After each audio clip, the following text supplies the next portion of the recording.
Good morning, everybody. It is Monday, and we're playing some more of the red-green food deck that we played in this weekend's challenge, brewed together on stream.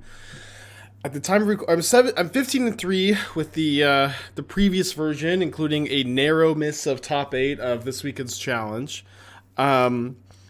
There's a lot to talk about with the list, and we don't have that much time either, since today's a little bit special. There's a Modern Last Chance event for the Modern Showcase qualifier happening in 30 seconds. If you go 5-0 in this event, it qualifies you for the Modern Showcase qualifier, which can qualify you for the MOX, which is I always describe it as like a very high cash, relatively, like, for the amount of cash and how hard it is to get in, it feels like nobody cares about it.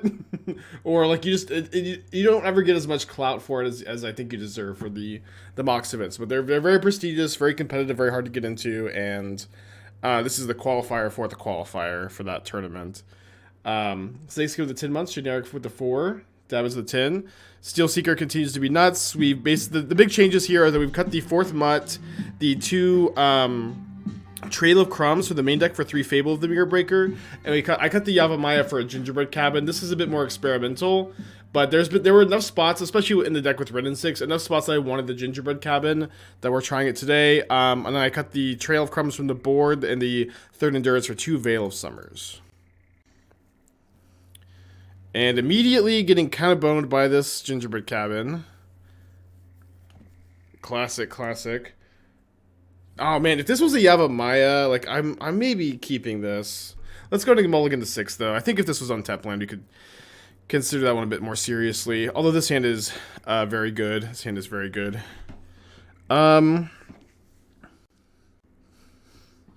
A close hand. I would love to keep the Steelseeker, but I think I need to put it back, since I need the Daredevil, I need Wrenn and Six for the lands, I need the Goose for the 2nd mana, and then I need the Fable to turn on the Asmo, I need the Asmo for the Cookbook, so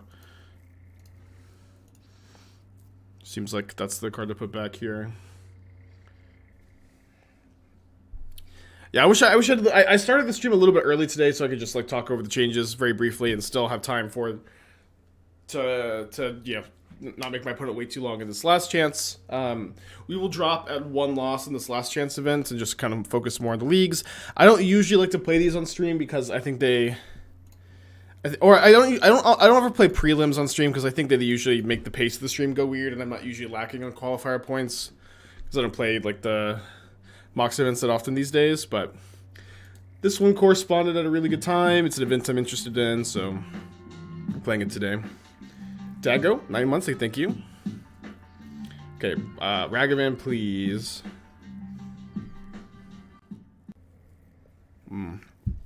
Alright, let's draw a red or green source. I guess we'll take a Saga too. No such luck.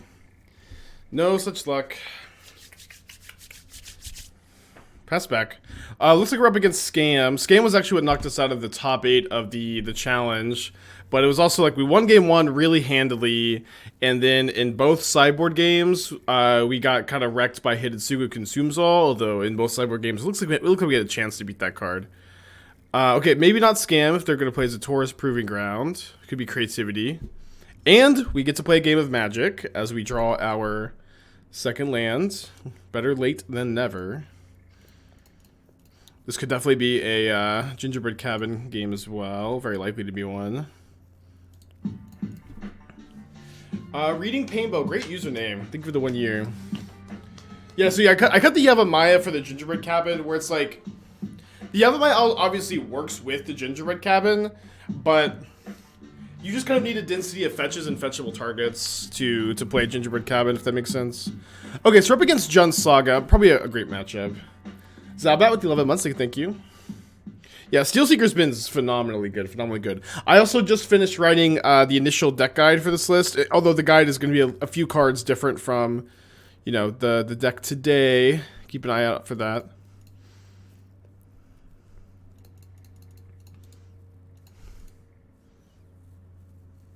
Yeah, I'm a bit worried that the red-black lists are going to just start playing more Hidetsugu Consumes All. And I'll just, never win. Fable looking very good here. Fable's a card I've wanted in the deck the whole time. After playtesting a bunch, I think that the Trail of Crumbs are just like not not important, not really important. They're not, you know, terrible, but I think Fable's better, and I'm not sure about the number of Fable versus Scrapwork Mutt. I think that is kind of a contentious point. Let's go to block here. Okay, my hand is super resilient to Thoughtseize. Not as resilient to 2 Thoughtseizes, I suppose. Yeah, I agree. I would just agree that the describing trail as slow and awkward is about right. About right. Yeah, Mutt has definitely impressed me a lot too. One thing I like about going down to 3 copies is it's not really, if you draw 2, you're not always super happy with it. If you draw 2 copies early. And then with 3 Fables, you get extra discard effects in the deck, so definitely could. I could see 4 Mutt, 2 Fable. I could see 4 Fable, 2 Mutt, and I could see 3-3. We're doing 3-3 right now, just trying to evaluate a bit further. It's not a bad draw. Okay, let's discard Troll King, Daredevil, of course. Cast Asmo. Ooh, another Troll King. Although we may be getting Nile Spellbombed. Sam, thank you for the 31 months. Appreciate you.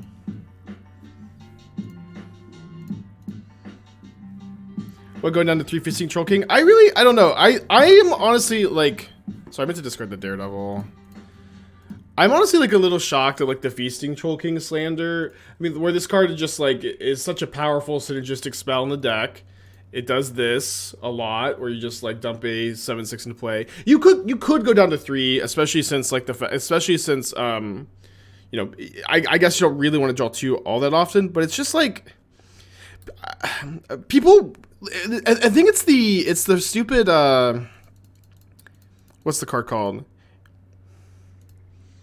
It's the same problem as Demi-Lich, where like Demi-Lich is nuts in the Phoenix deck. It's like it's 0 mana from the hand through graveyard hate, flashes back spells, resilient through removal. You can build it over for value, play it for 0 mana. It does so much, but people see, oh, it doesn't have flying and it doesn't cast a spell for 0 mana, and this card's actually not as broken as it looks at first. And like neither is Feasting Troll King. Feasting Troll King isn't as broken as it looks at first, but it's also just like a 0 mana 7/6 Vigilance Trample that you can mill over with Spellseeker for value and is recursive and is just good. You know what I mean? It's just good. Yeah, it's not literally Hogak. It's not literally Hogak, but it does get the job done. Yeah, it does not have reach. That's true. Ooh. Okay, so if they crack their Spellbomb now, I get to totally blow them out with the Gingerbread Cabin. We have Hogak at home. Okay. So we get to flip this. Flooding out a bit. No Giganta, sadly. Yeah, I don't... my video with the professor should come out today. I haven't seen it pop up or anything, but we will at some point today. All right, so let's just kill a construct with Asmo. We can get another troll with Cabin. Yeah, so it kind of depends on if they crack the Spellbomb here, right? So if they just crack the Spellbomb, try to get the Troll King and the Daredevil, it's probably better to just get the second Troll King into play and kill all 3 of these creatures. No, it's still better to kill a construct, because then we still have a Troll King in play. All 3 of these creatures are dead, but they take 4 damage. Yeah, that is actually better, and we have 1 more food. Ever considered EU tour? I don't know how much you think a Magic-only Twitch streamer makes, but I don't have enough money to travel to the European tour at a whim. Fly 12 hours away from my family, my dogs, and Esther every other weekend. Okay, so let's make them tap this mana before we do anything else. And you don't... No, sorry, no. It is better to do this. It is better to just get the other Troll King back, because then I'll just have the other Troll King in the yard for later. Gingerbread Cabin, baby. All right, Gingerbread Cabin, Concede. I think that game was a very good, duality of that card. Game 1, we had the mulligan because it was our only land. We could have kept if it was any other land. And then this game, it's, some nice value. So you will win some and you'll lose some. You'll win some and you'll lose some. So we're up a game at the moment against Jund Saga. I'm definitely going to play some number of Haywire Mites here. Probably like 2 Mite, 2 Veil of Summer, no Goose. I've been liking cutting Goose in these fair interactive matchups.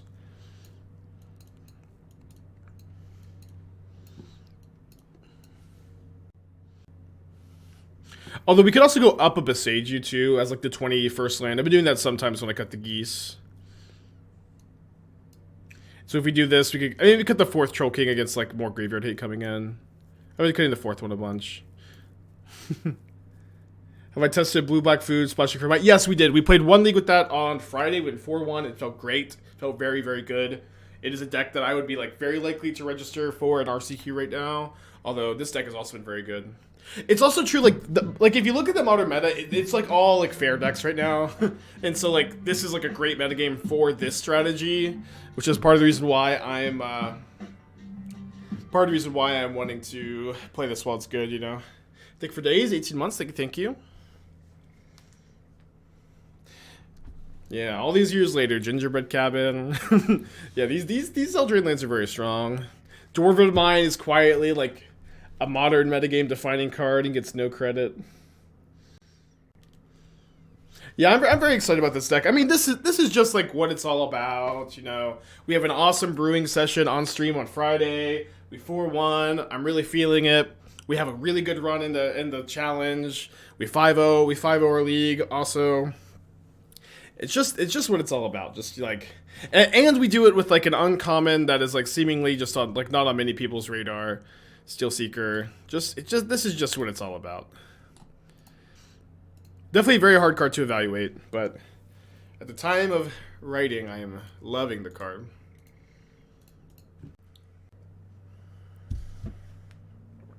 Yeah, so now, and we made Doom play modern. Listen, Doom, if you don't want to play modern when like food is well positioned, it's okay. You don't have to. But I've done everything I can. All right, let's get a basic forest here. Haywire Mite blocks Ragavan. This was Steelseeker chat suggestion. So it was a suggestion for... It was a card that was loosely on my radar. But yeah, so someone in chat yesterday when I was playing the food deck, or Friday when I was playing the food deck, was like, what about Steelseeker in this deck? And I was like, no, it's not good. It's not good in that deck. It's not good in that show. But I was like, well, it is kind of good with Feasting Troll King. And so then we were just kind of talking about... We were kind of like theory crafting what that shell might look like, and then this is, where we ended up, I guess. Okay, gonna be kind of interesting next turn if we want to Wrenn and Six ping, or if we just want to Finale put an Asmo into play. And what's good about Finale put Asmo in play is that it attacks the Wrenn and Six next turn, and if we wait a turn on the Asmo, it doesn't attack the Wrenn and Six. Obviously, this line is like way worse against removal though, and against Jund Saga, I think that you're probably just supposed to play around the removal, right?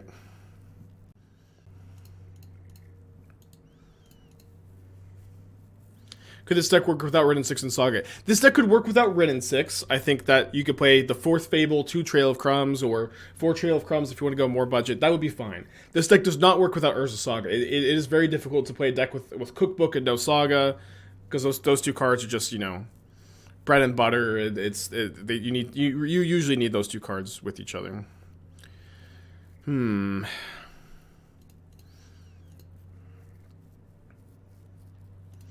Okay, I kind of like the idea of holding up Veil this turn.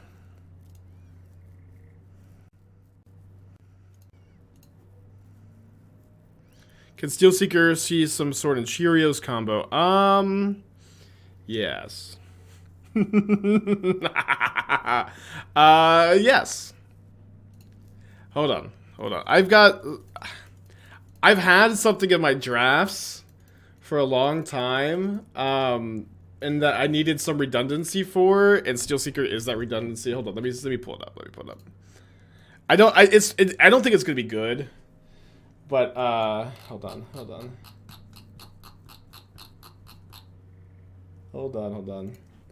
This is like, Again, this is not a good deck, but Riddlesmith is like finally redundancy for this deck. Okay, so this deck is trying to play a Riddlesmith on turn 2, and then just go through your entire deck.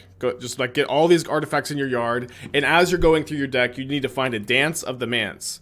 And then you pass the turn, and then you Dance of the Manse for 3, and you kill them with Altar of the Brood.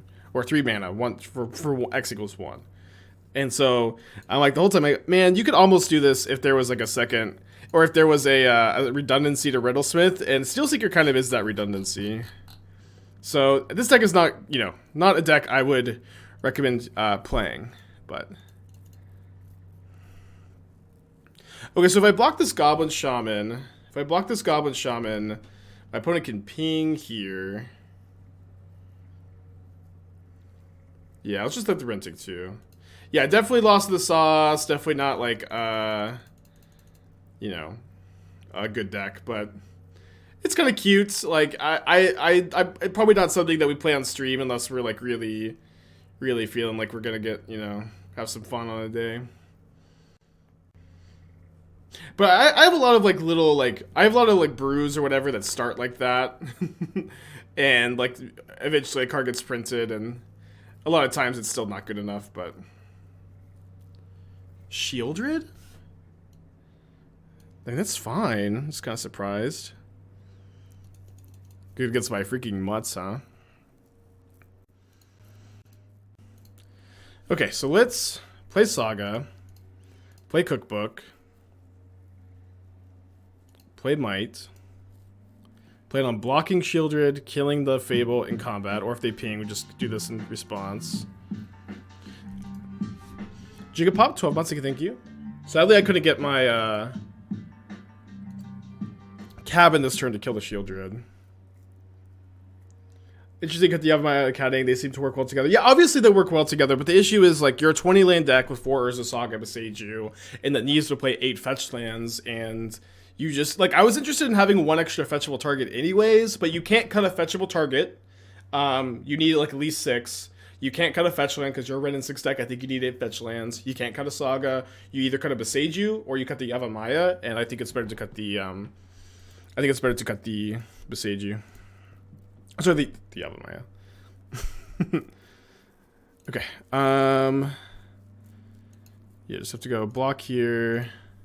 Kill the reflection. Oh no, this is creature now. Damn it, this is a creature now. Okay, it's not the end of the world, but definitely a mistake. My life, I get to keep my life total high. I can Boseiju this reflection.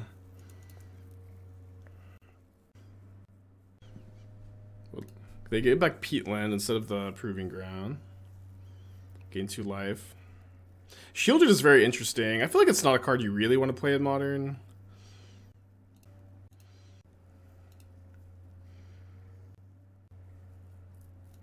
Yikes. Yikes. Dude, Tarmogoyf is so big. Large and in charge. Okay, but we get to Veil of Summer. Green fetch gives us a Gingerbread Cabin. Another Cookbook is interesting. I feel like I need to play the Mutt as a chump blocker this turn. So do I go discard Cookbook? I also need to Boseiju the Reflection. So maybe, yeah, I think I'm gonna discard the Cookbook. Kill the Shielder, do this in upkeep so I don't take any damage. We might not play this turn, right? But okay, there's another food.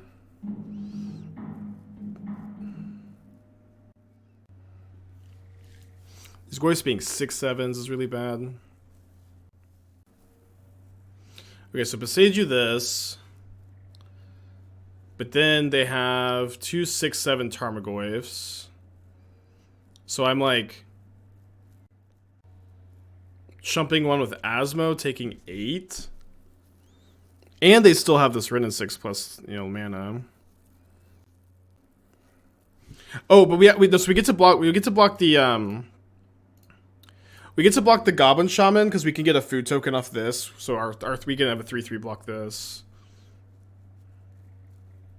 Jump with Saga token. It's better to not jump with a Saga token because I need the Saga token in play to be bigger than the Goyfs. So I'll be able to, you know, this will be a 3/3, then 4/4, then 5/5, then 6/6, 7/7 when we equip Shadowspear, then 8/8 if we discard the card, which is big enough to contend with the Goyfs.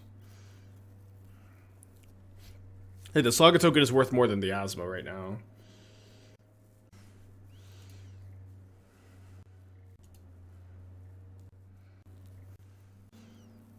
And we're going to go down to 1, so if they have a Bolt, we lose.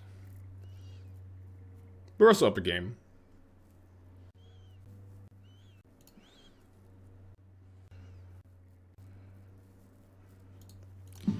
Not literally dead. Not beating this either. I'm trying to think if there's any card we can draw. There's not. Alright, Reginald, 7 months, thank you. Alright, go to game 3. I did mess up with the Haywire Mite. I don't know how different the game ends up being. Probably a little different. Trying to think if there's anything else I want to change. Not really. On the play for game 3. Pretty good matchup, or pretty good like matchup dynamic. You know what I mean? Like there's a lot of interesting back and forth. Is Mutt in this list just for additional way to Madness Asmo? Mutt's just really good. It discards Daredevil for value. Like, effectively, that's, you know, +2 cards when you have Daredevil plus Mutt. It's an artifact for Urza Saga. It's a discard enabler for Asmo. It's a 2, you know, it's something you can bin for value with Steelseeker. It's also a 2/1, you know what I mean? Like, it provides you a lot of value and is, like, some pressure. Like, obviously, like, you're not playing it because it's a 2/1, but it's, like, a combination of all these things that makes Mutt, like, a really good role player in this deck. Another one-lander. Really, you know, most one-landers look like they'd be good, but... Okay, let's keep this. Let's put back the... We're either putting back Saga or Fable. Let's put back the Fable. I would love to have Fable in this hand, obviously, but... I think just, like, turn 1 Cookbook, turn 2 Asmo is... a bit too good. Because they do this now because of like one less chance for them to draw Surgical. Also splashing green, and is it Iconoclast less for Wrenn and Six? I don't know. Like this is very tough for like these kind of decks where like every single suggestion I get is warp the deck to add this grindy card. You know what I mean? Like obviously Wrenn and Six is good, but the Iconoclast deck is really congested at 2 mana, and like you know it's like if you're gonna add a grindy card to a deck, usually you have to cut a grindy card. And I get an overwhelming amount of suggestions for decks that's like Spike, add this grindy card, and obviously Wrenn is very good, but so rarely do I get feedback on how I might accomplish the splash, or like you know what card are we cutting.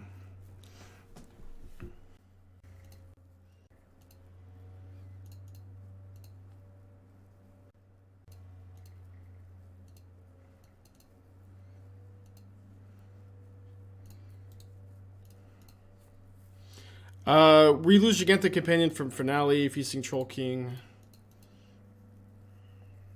I have to draw a Steelseeker. I haven't drawn one of those all match. 4/5 Goyf. Pushing the Goyf definitely lines up well against our hand, huh? That being said, if we can make some Saga tokens, they will be large and charge.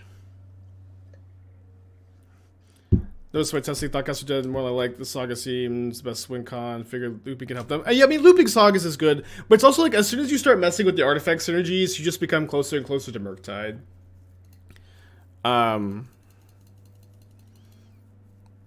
But you know you can play Wrenn and Six if you want to. I'm just like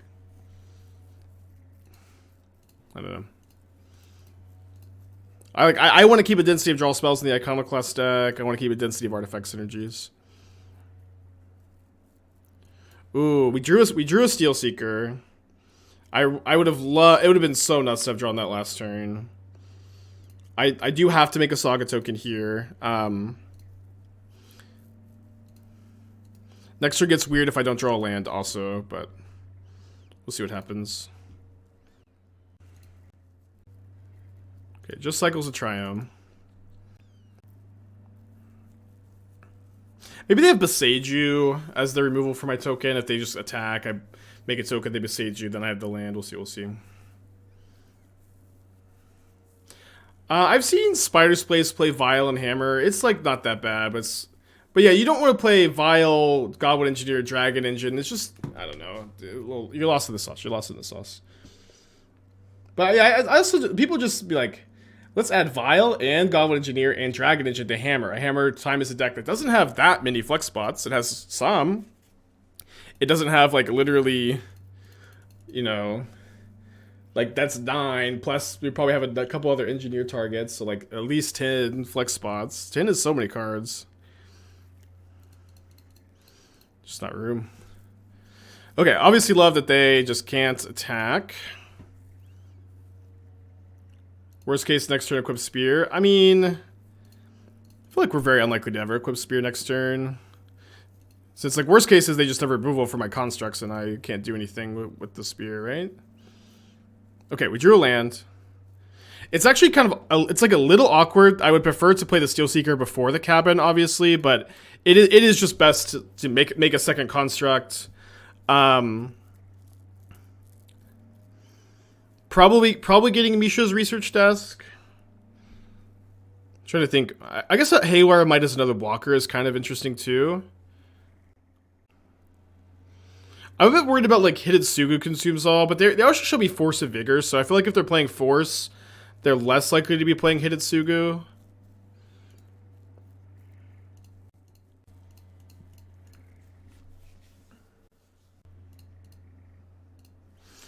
I want to make these main phase so I can grow the constructs. If they kill the Seeker in response, good beats.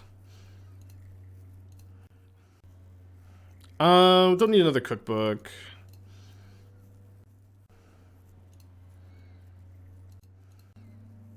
Oh boy.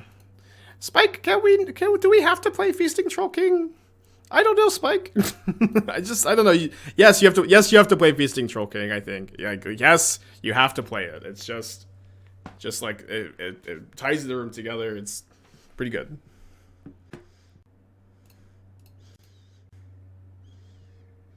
Been having some success running Ragavan instead of the Wrenn and Six for turn. Yeah, Ragavan's a good card. I've been playing Ragavan in some of these food shells, and obviously Asmo to clear way for Ragavan is fine, but you do kind of have a lack of removal.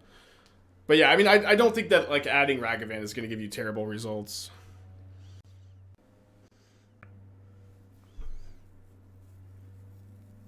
Let me get an upkeep stop. No, don't kill my Steelseeker. How will we recover from this? So, I guess the Shadowspear is going to go on the Troll King, so it doesn't get traded for Goy if it doesn't get traded for Fury.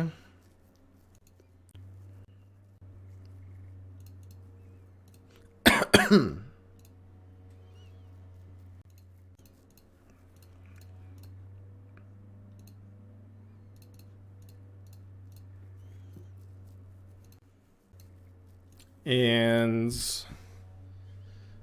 if my opponent, has to chump the constructs, I think, right?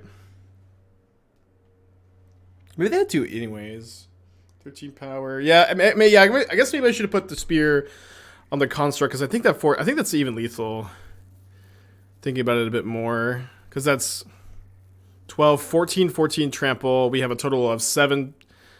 They have to block the other construct. They put 7 toughness in front of the other one. Yeah, sorry, I miss lethal. Not gonna be that big a deal. Obviously, it's gonna be very difficult for my opponent to catch up from this point, but just saying. Well, this plays around Force of Vigor? I guess so, yeah. That's a good point. Not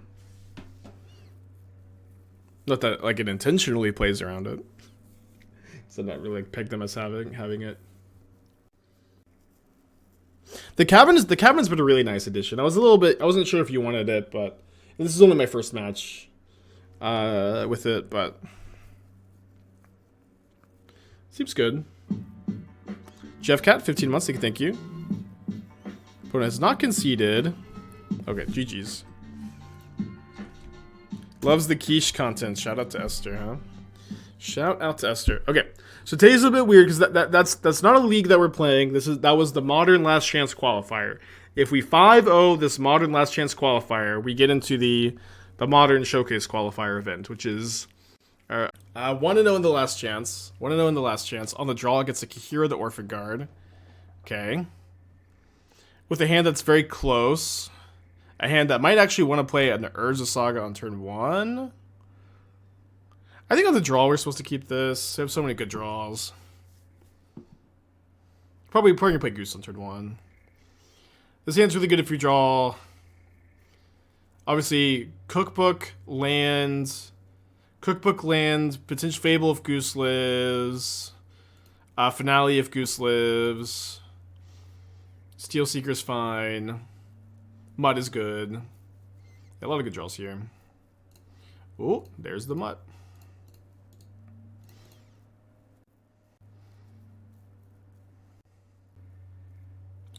You can play Asmo with Aether Vial. So one thing about Asmo is like 12 cards in your deck a lot of the time. 4 Daredevil, Aether Vial, 4 Daredevil, 4 Cookbook, 4 Asmo. And so like that's a lot. That's, you know, already like 8 cards that don't work that well with Aether Vial. Although you could maybe argue that Daredevil is okay with Vial. Just gets like Violet and block, return it, Violet again. I've tried many times to build an Asmo Aether Vial deck. I feel like the key card there is Ranger Captain of Eos. I've seen some drafts, but no matter how I work on it or how I see other people build it, it always feels like it is missing something. But maybe one day we get there. Maybe one day.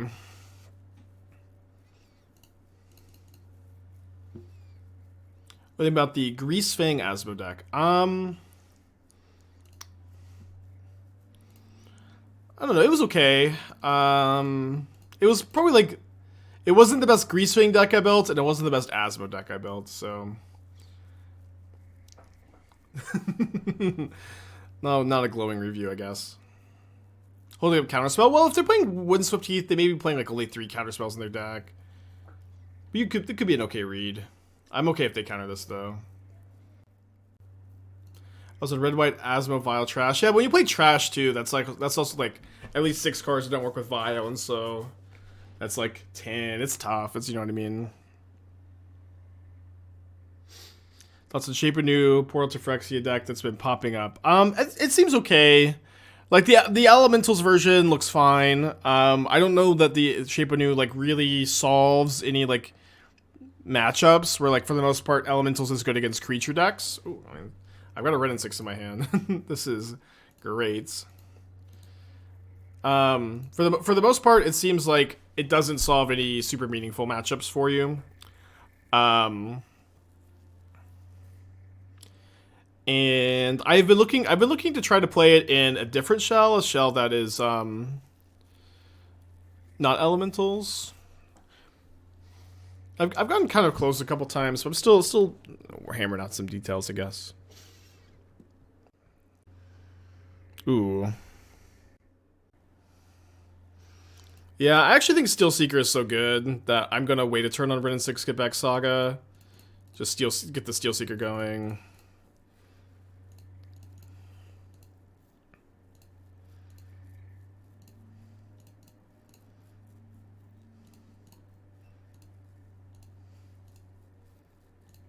Straw 2.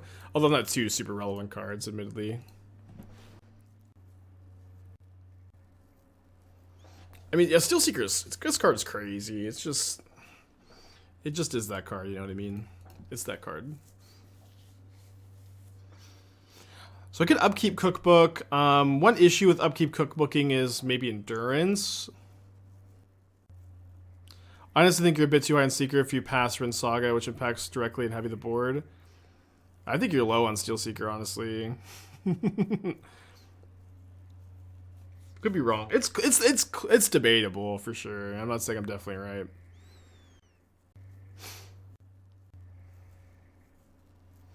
Yeah, people have also not been maybe killing it as aggressively as they should. Okay, they can't hardcast Endurance, so I'll go and do this upkeep.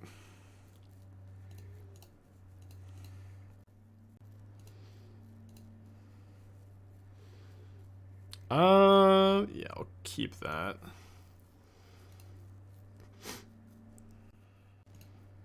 Okay, so let's go Steelseeker.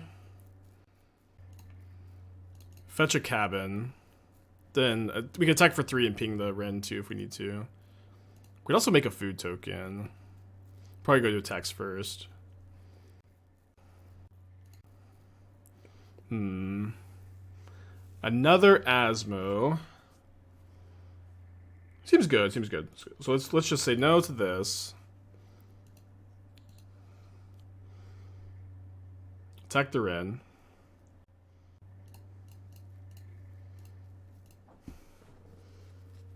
Could be a verdict. Could be a verdict. I'm not too worried about it, honestly. We just have, you know, like unending resources and value. Do they have something? They have a binding? They do have a binding. This binding feels so late to the party. Getting rid of the Mutt. Okay. It's fine, I suppose. So now we just go Wrenn and Six, get back Saga.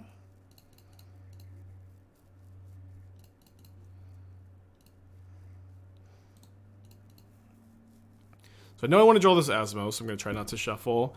Then I get to go, like, cast Asmo, Boseiju Binding for 1 mana, cast second Cookbook. I get to trigger Steelseeker like 1,000 times if they don't have anything. Probably an iteration to go blue-red there. Maybe it could be something else. Do you care about getting Mutt back? I mean, with 2 Steelseekers in play and the Daredevil, it's a lot of value. It's a lot of value. I can also recur the Boseiju with Wrenn and Six this turn too. I feel like giving them a land is bad. I think we probably are just going to be able to outgrind them is my... Oh, no.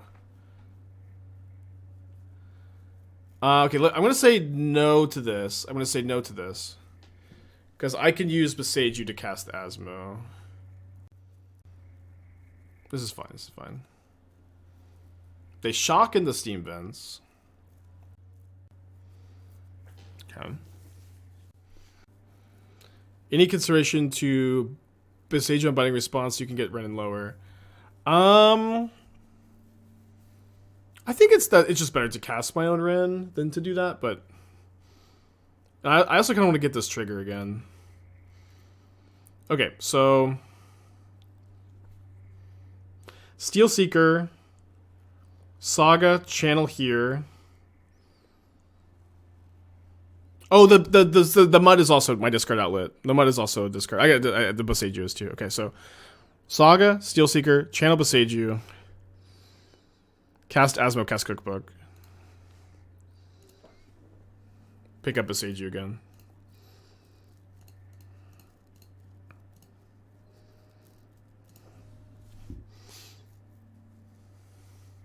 Yeah, this came up in the challenge too. I guess maybe pinging Teferi is better, although I can also attack Teferi for 1. Okay, so we get to trigger these. Don't think I want to draw that. We can draw whatever card we get with the Mutt. I do want to draw that. I can't really do anything with it this turn though, unfortunately.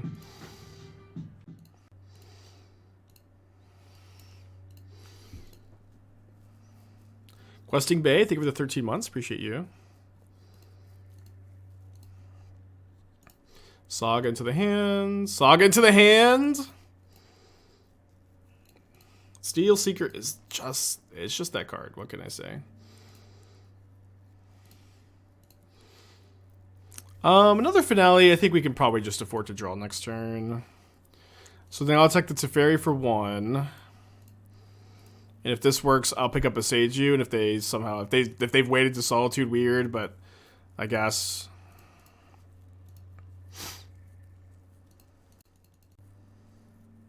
Yeah, Steelseeker is the truth. Cards go crazy.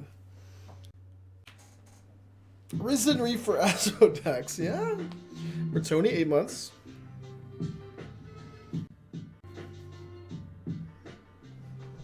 Okay, opponent picks up a Boseiju. Not the most ideal.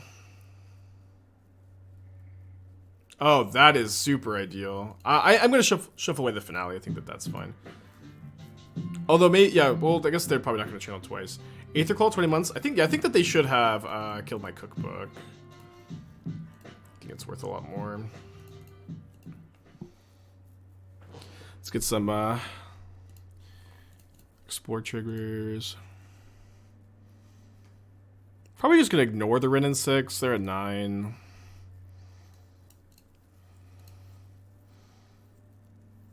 I think a backup Asmo is okay to have in hand here. Because it wouldn't be the worst case if they killed this Asmo in combat. Oh, I guess if I don't ignore the Wrenn and Six, they can Boseiju again. Yeah, we're winning the grindy game. We're winning the grindy game. Let's I guess I send everything so I could ping the Wrenn and Six if they have removal for Asmo. They probably have Solitude, right? They probably go Solitude, Asmo. I let them gain 6, but that's okay. We're gonna grind it. We're gonna outgrind them.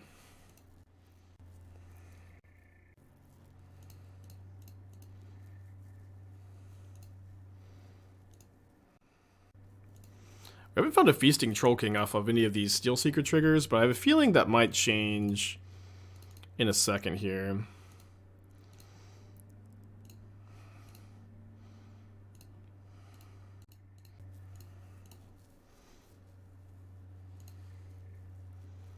Ooh.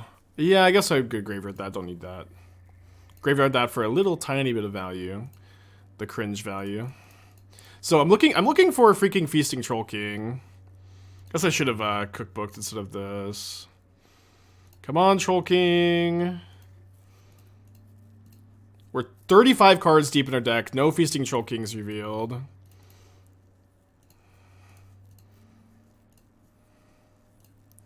Value.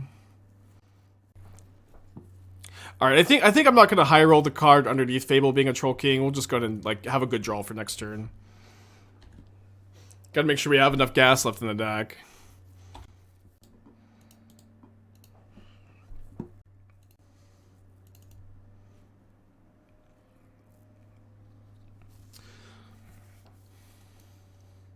Black Mana cast Daredevils, but I actually have a you have treasure tokens, Gilded Geese, and Springleaf Drum. I think that's enough.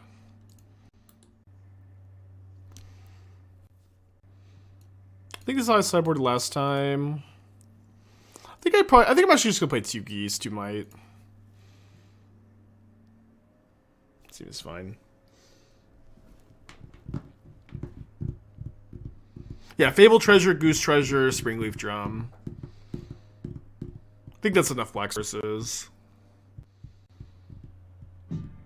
Vindicate, 29 months. Thank you.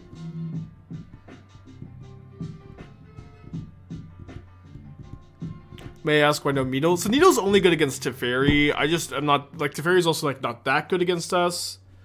This is also, like, you know, a linear synergy-based deck, so, like, if I have a card that's, like, a medium answer, like Pithing Needle, I usually don't bring it in. You could name Wrenn and Six or Boseiju. The problem is we're also playing Wrenn and Six in Boseiju, so I don't usually want to name those cards. How the changes come up. The Gingerbread Cabin's been good. Fable's been good. I have not missed. Oh man, I guess I have to go to 5. I have not missed Trail of Crumbs at all. Right, very good 5-card hand though. Very good 5.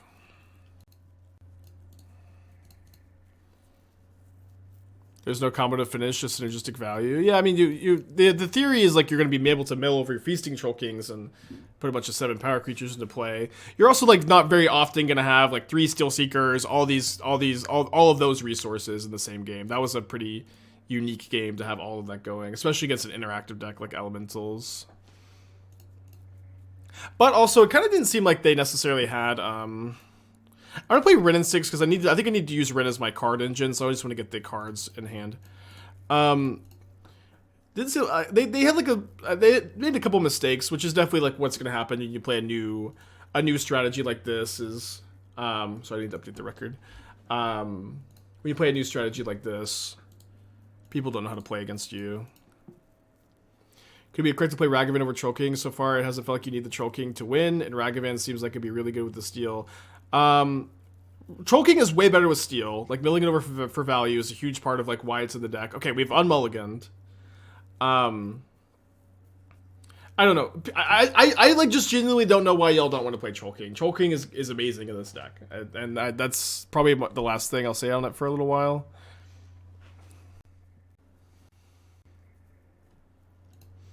Okay, let's play this Fable. Yeah, I ended up cutting the Yevamaya. You could play it, there's just like not much room. Because you need like at least 6 fetchables, you want 7. So I'm playing I know they'll bounce the Shaman token, but then I get to have them not bounce the Saga. It's like, you know, it's just 0 mana 7/7 recursive, bend for value, discard for value. I don't know.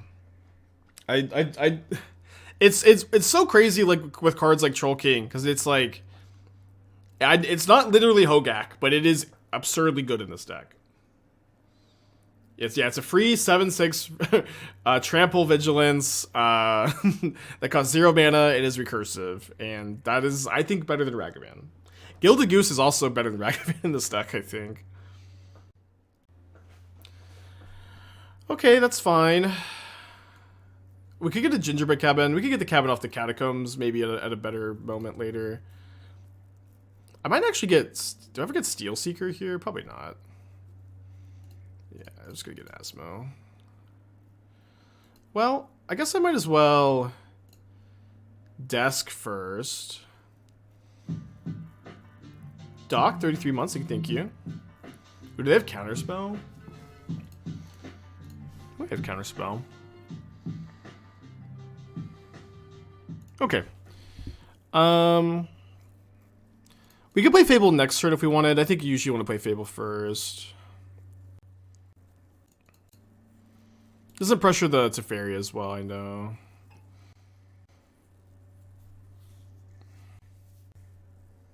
Okay, no Counterspell. Only 3 cards in their hand, too. If they Omnath next turn, I can make a food off the Verdant Catacombs and kill the Omnath, which is pretty nice. I think he's gonna dock 33 months. That is a long ass time.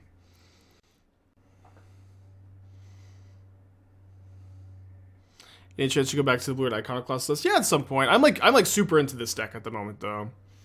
I'm really into this one. Okay, 4 cards in their hand. No land to play. Okay, I think I discard Cookbook land. I really need this. I think I'd rather have the land for the food this turn. That makes sense. Okay. So let's go. Cast Asmo. Get Cookbook. I guess I actually cast Seeker instead of making a Saga token, because I'm going to trigger it 3 times. 4 times with the Shaman attack. Wow, what a sick hit. So we do this so we don't have to discard the Verdant Catacombs now. Feasting Troll King in the yard. Let's go. Steelseeker, it's just crazy. This card is so crazy. Okay, discarding this is really... I don't think I can, because I only have 1 Cookbook left in the deck if I do that. So let's say no to that. Kill the Omnath. Attack the Teferi.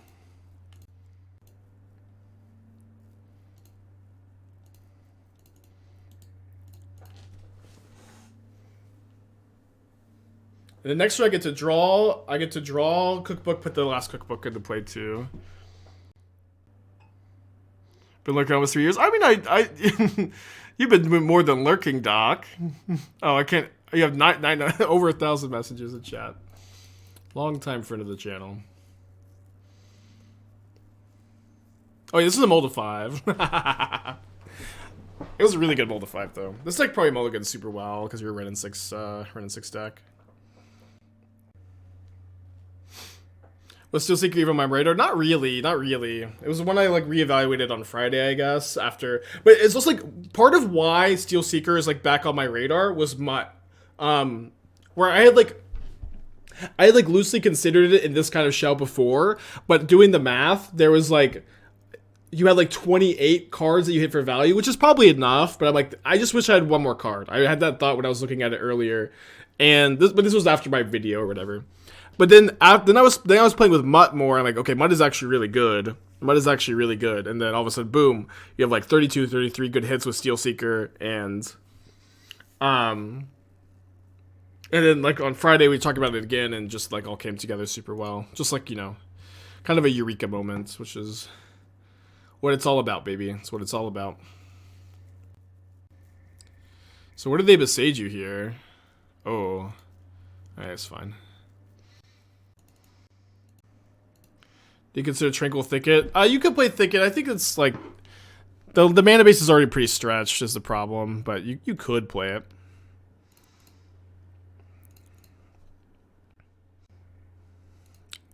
Oh, sorry, I'm not supposed to make a token here. Although they probably select the explosives now because of Needle. I guess it's maybe hard to play around Needle.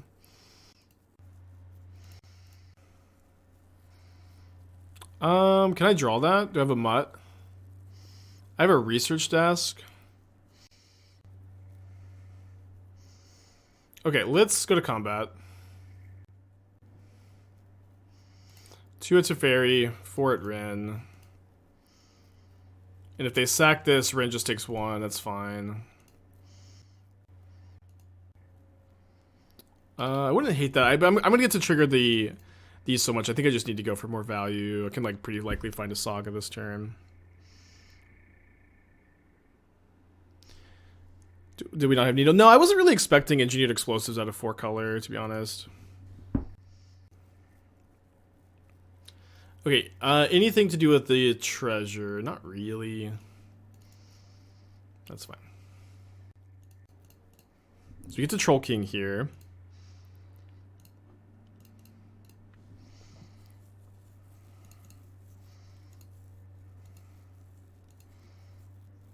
There we go.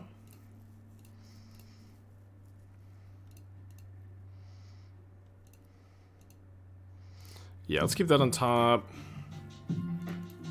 Still need to discard one more time for the Troll King. Maybe I don't want the Asmo as much because I don't have another cookbook in the deck. Probably fine to keep. And then I can research desk sack. Research desk sack. So that's probably better than holding up the Boseiju. And then I can respond to this Steelseeker trigger. Oh, 2 Asmos. For more value, baby.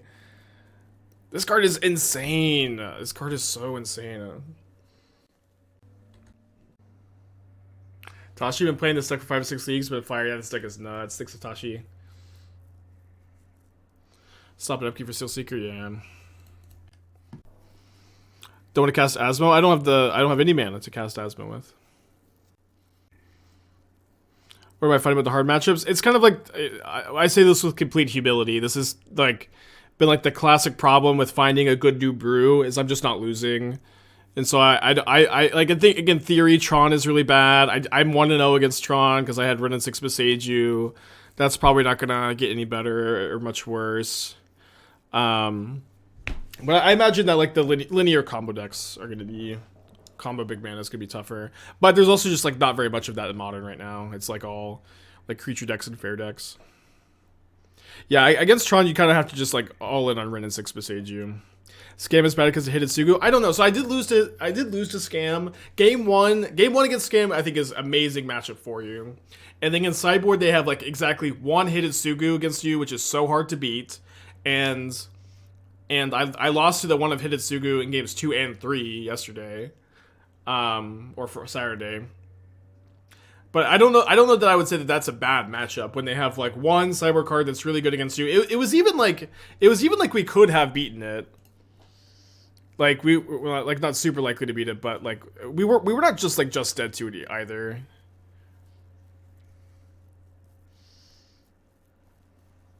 Yeah, those kind of cards are just tough to beat, but it's, you know, it's a food deck.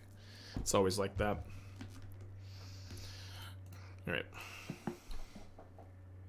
It's also true, like, I don't know that the metagame is going to adjust for a deck like this, because also, like, nobody believes in this deck still, which is nice. Or, you know, the Spikelings do, but I think we're still in that stage where the average Reddit user is like, another content creator saying their deck is good? Playing an uncommon? Okay, sure, buddy. You know, fair enough to them. Do we discard the Troll King? No, because I'm gonna use these food tokens to kill Omnath. I might hardcast the Troll King, actually. Might hardcast the Troll King. Maybe better to make a Saga token.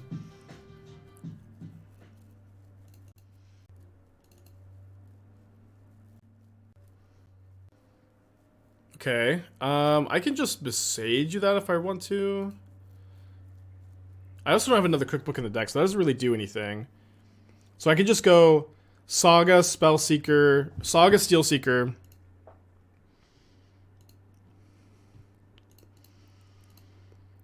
Kill the Omnath in my instep. Hold up, Saga activation / Boseiju. Not that Boseiju does much.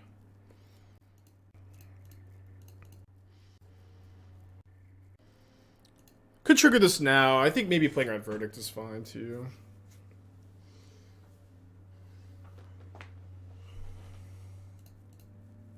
Mom, 17 months, thank you.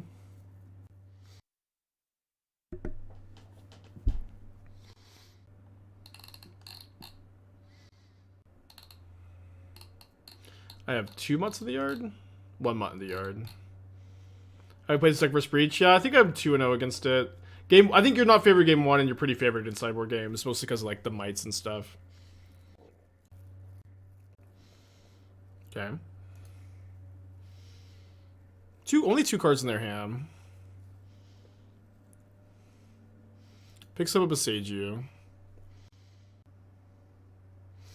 Any ideas on where Steelseeker being competitive Pioneer? Not really. I'm not saying that there's no chance, but I don't have any ideas, I guess.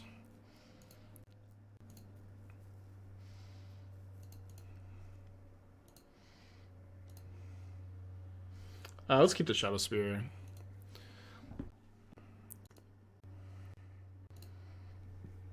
Only 19 cards left in my library, so I really can't Steelseeker too aggressively anymore, honestly.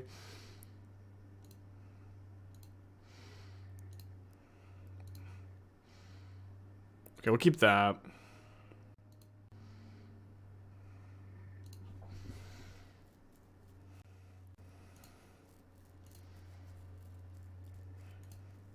Well, I say that, then I just click, I just get every single card for value. I can't help myself. So many options. Head hurts.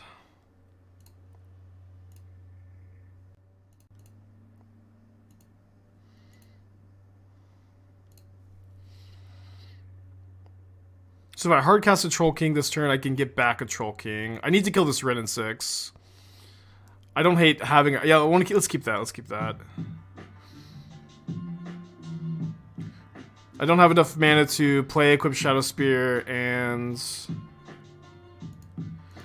I could... Do I have an Asmo in the yard? How do I not have an Asmo in the yard? I don't. Okay, let's Mutt. Let's Mutt here.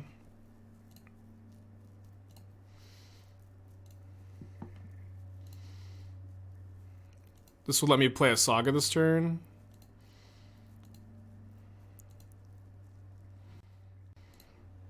Then play an Equip Shadowspear.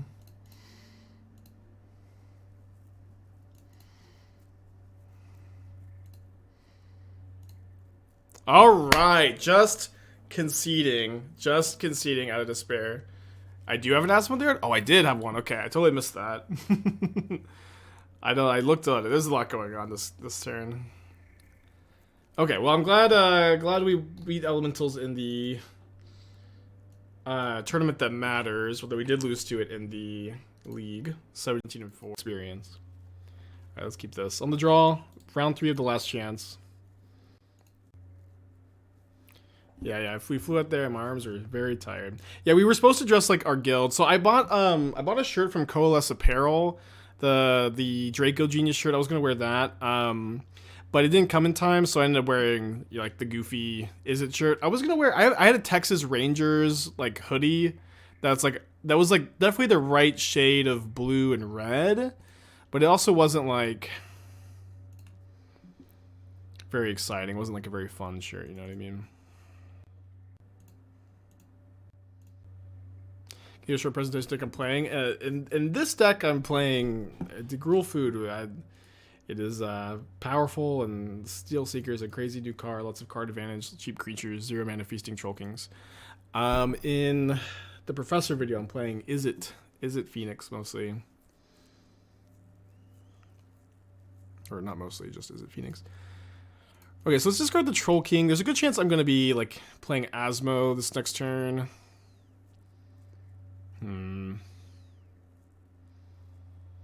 Okay, I think I'm going to go discard Cookbook, cast Asmo, cast Cookbook, kill Shredder. Kill Shredder before I let them connive.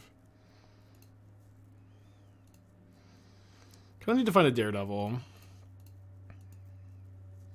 We do have this Wrenn and Six to let us discard lands, return lands. I think I was playing as a Charm. My face at 2850 in Nevada is priceless. In Nevada YouTube video, I see. The last chance for is the Modern Showcase tournament, which is very competitive event, hard to get into, and feeds into a really high cash event also. Yeah, can someone link the 2850 for the YouTube? They floated straight off the iteration. Troll King dies on Holy Heat. Yeah, people always go Troll King dies on Holy Heat, but it also like just comes back again. You know what I mean? It's not really something I'm that concerned with.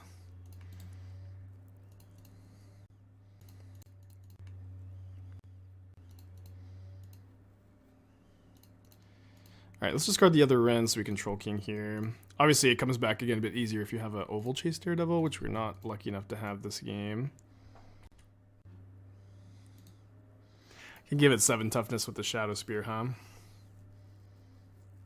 Yeah, creatures die to removal. They do have Delirium. They have 6 cards in their hand, too. Oh, they are playing a Murktide. It's a 7/7 Murktide. No Delirium. It's huge. Huge news. So if we Shadowspear equip... Oh, wow. Okay. Playing that for sure. Yeah, just Shadowspear. For sure. Shadowspear equip. And they could Spell Pierce to stop the equip if they had Pierce. It didn't seem like they were really considering it very much if they did have it. Imagine they have to block here. They take 1 trample. We gain 8. No blocks? How do they have no blocks here? They must have Otawara.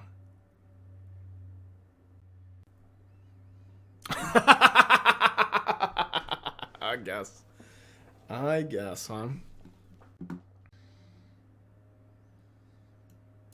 Oh, I think I was sideboarding really fast. Sorry, I forgot that these stupid Veil Summers are also coming in. Just something like this. What's the new sideboard plan? Because I cut the other Endurance and the Trail of Crumbs for 2 Veils, and then this was my plan this morning. I decided not to bring in the extra Boseiju like I was doing. With like the Fable, you're like a bit better against Blood Moon. You still could though, still could.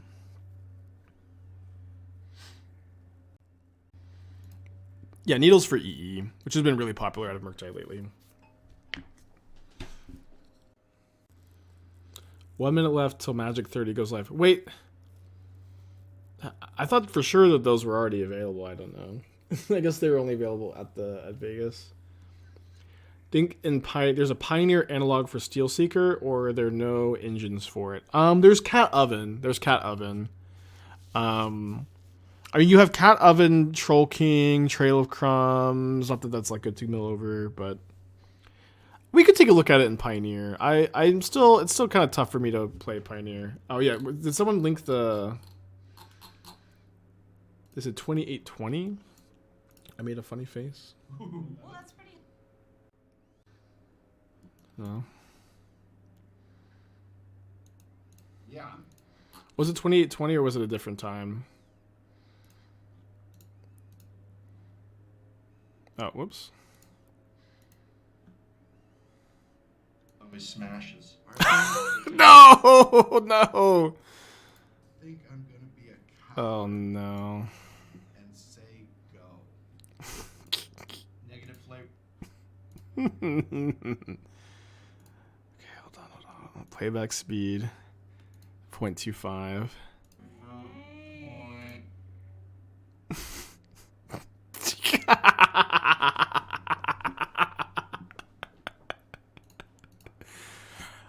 Oh boy.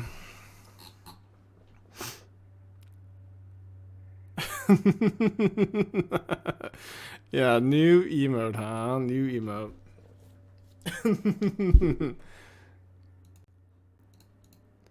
Alright, hopefully they don't have a turn 1 Ragavan. Sounds pretty good if they don't. I think I should probably prioritize getting my second forest because of Blood Moon. Awesome, awesome. Love just a tapped Steam Vents. Could not have written it better myself. So I guess we'll go Stomping Ground into Forest probably.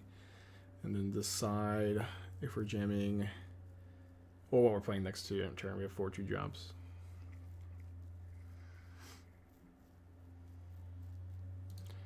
Ledger Shredder. I think it's a Ledger Shredder. I probably just want to Asmo. What's good about Asmo, I mean, it's maybe less good now that I drew this, but it lets me go like Cookbook plus 2-drop, so I get to use my mana better next turn.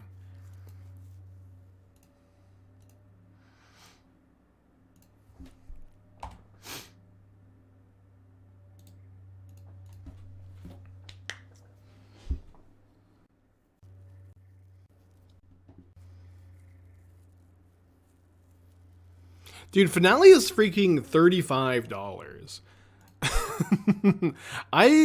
Someone mentioned it. I can't say I had no idea because someone did mention it the other day in chat, but what the hell? I think I'm just gonna Endurance this turn. They have all this open mana, so I don't want to just play into all the open mana. Akbet 27 months, a non-blue deck Akibana. Yeah, this deck is so sick. Yeah, just one printing, and apparently it's like, I mean, you know, it seems to be very, very good in EDH. It's just, you know, win the game. They were 70? Jeez. Yeah, so I ended up buying everything for the deck except for the finales. I'm gonna try to like, I just don't feel good about spending $35 on freaking Finale of Devastation right before Christmas too. Japanese versions are less interesting. So even if they graveyard a card, they can't quite Murktide. If my opponent cracks a fetch, okay, or does this, I will Murktide. Let me Murktide after the Connive resolves with the Bauble still in the stack. Finale just puts Asmo into play for 2 mana.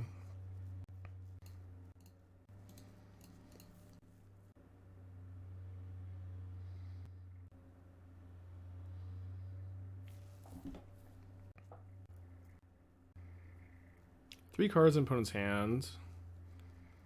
Pokes me down to 16. I will say that in sideboard games, I don't really like to be very in on Urza Saga against Murktide because of Engineered Explosives and Dress Down. I also don't like to give them a Connive. That being said, if my opponent has a Bolt, they'll use it now. They can still have Heat, I guess, for the Steelseeker, which would be pretty bad. But let me just go Steelseeker, cast Cookbook. They can also have Spell Pierce for the Cookbook, so... maybe just Cookbook, make a token is better. You don't let them Connive, you don't play into Pierce, you don't play into Heat. Upside feels really high here, though. I feel like there's a good chance they boarded out Pierce's, too. Maybe not. Pierce is not too bad against me. They discard an island. Okay, and then this resolves, so feeling good about that. Let's go ahead and graveyard that, and then I think we just discard a Mutt. Get our trigger. Needle is not very good on top of my library. Doesn't really do much on top. I need it to like in play for 0 mana usually. Like if my opponent has explosives, this being in the hand doesn't do anything. So I guess I graveyard this and kind of wish that it was still in the deck.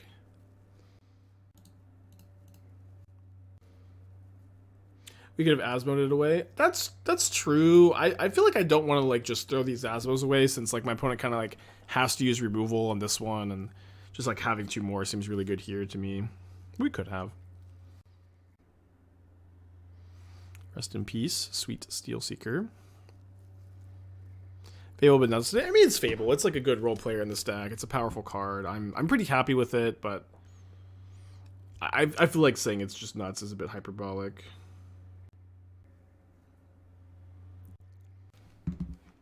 How many was this? This was 4. So 7/7, just out of Asmo range, but I could potentially ping. Discard another land. They definitely seem to be flooded. Very, very, very big draw step here. Okay, not not a very particularly big draw.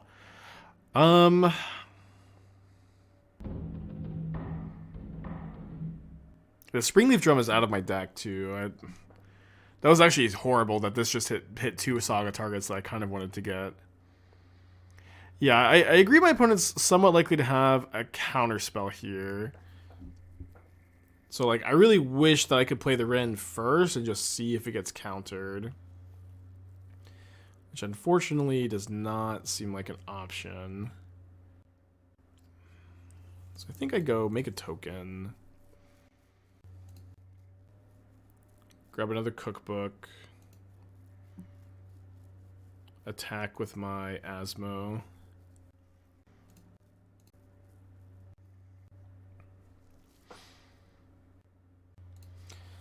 I was kind of hoping they'd kill it. I could just play another Asmo pretty well. We'll play the Dusk instead. They could have a dress down for sure. I hope they don't. I hope I didn't just summon one there. I think if they had one, they would have played it in like. I guess they would maybe just play it on my turn. 4 cards in opponent's hand. I don't think I'm supposed to kill the Shredder. I think I'm supposed to try to double kill the Murktide, since that's the card that's gonna like kill me. Okay, that doesn't do anything, or almost anything. If they attack with this Murktide, they probably have a dress down. Been a good game, been a really good game.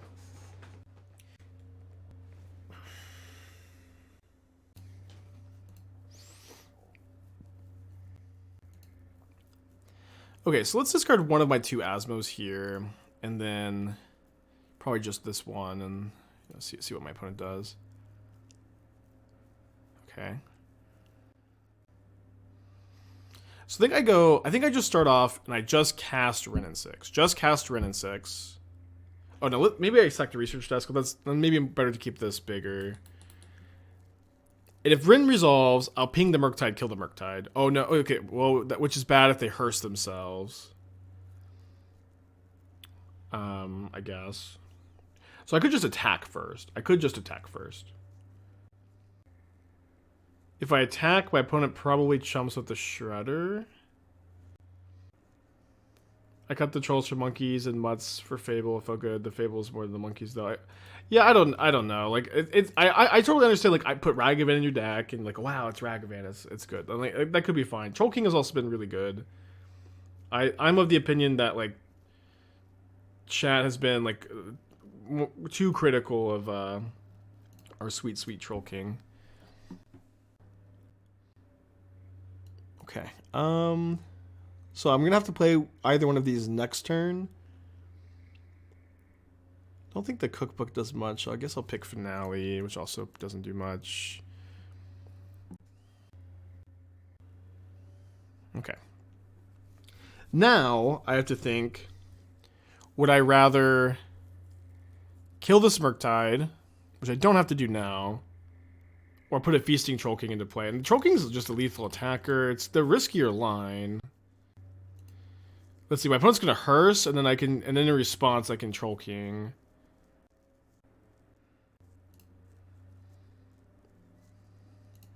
I don't know. Troll King is just such a perfect fit in the deck. I really just don't understand why people want to cut it. It is just it just does exact. I can't imagine not playing this card in this deck.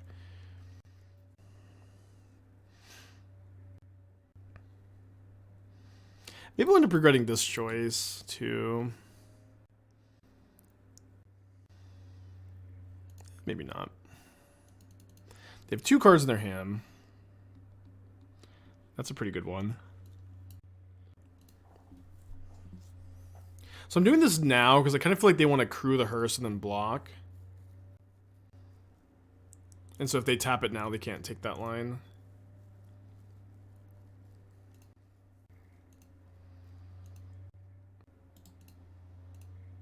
So now if they crew the Hearse, I'll just kill the Hearse with Asmo. Probably. Does cast finally give it trample? Or oh yeah, cast.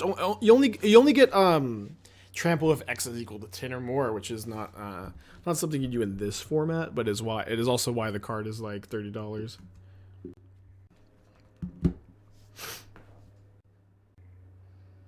Okay. Interesting block. If this is the block, it never gives trample. Well, never say never. If your opponent has Yavimaya in play, and then you have 12 lands, or a million treasure tokens. Okay, so all we need to do is pass priority back, because my opponent's dead if they click OK right now. Otawara here, sure.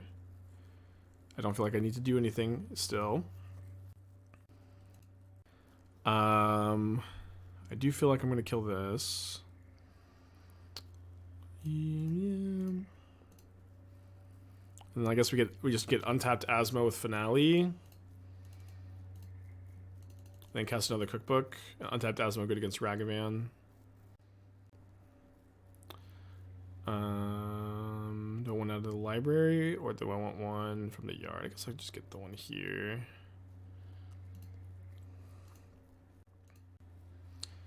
So starting next turn, my opponent can really never... They can really never tap the Hearse during my end step. Do you have a goose to get? No. I started them up. Couldn't they have Hearse that? They can't Hearse like in the middle of resolution. Like this is in the middle of resolving. There's no priority for them to do it. They have 1 card in their hand. 1 card in their hand. Texas Toff, thank you for the 6 months. Appreciate you. If I get up to 6 foods, I can Troll King without Hearse getting me.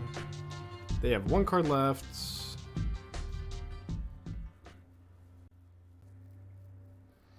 Dude, Hearse is just like so bad. So bad against Daredevil.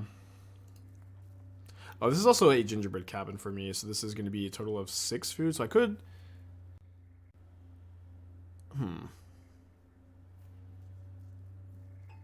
I mean, I'm really happy if my opponent taps the Hearse right now, because I just get to discard the Troll King. But why don't I just attack here? And they have no good blocks. If they chump block with Ledger Shredder, that's fine, because then I get to Troll King, right? Oh no, I'm one food short of Troll Kinging through the Hearse. Thanks again, Texas Top, for the 6 months. Rice Ball with the 12 as well. Thank you. Happy anniversary.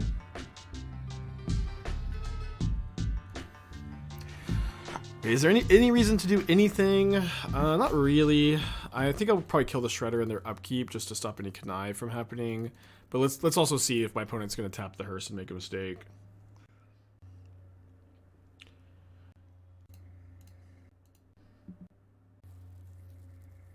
So in a turn, I can Daredevil twice, and then if my opponent Hearses, thinking I'm tapped out of cookbooks, I can just get a Gingerbread Cabin, get the Daredevil back to my hand. I was thinking this yesterday. I think Hearse is like my favorite card from like card design point of view in the last like year or so, but probably this year. Where like Hearse is a card that people like to play because it gives them slow incremental value. It's very powerful and effective against certain graveyard strategies, and it's also like a fine card to main deck. It's interesting for deck building because like the number of Hearses you want in your 75 is interesting, and as a graveyard deck, it's like fun to play around. It's fun to play around like the one activation. I think Hearse was a big win design wise. Just an excellent game piece. Poor opponent. Yeah. What can they do, you know? What can they do?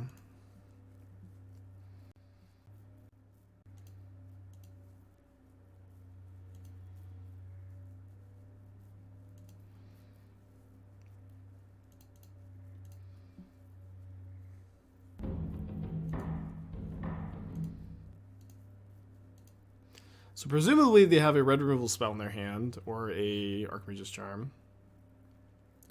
Notably, I do not have another Gingerbread Cabin, only one. Have I played Sekiro? Yeah, I played Sekiro. I haven't finished Bloodborne or Demon Souls. I need to, but I'm also, I also got drunk on Saturday night and committed to beating Dark Souls 1 no hit, so I gotta knock that out.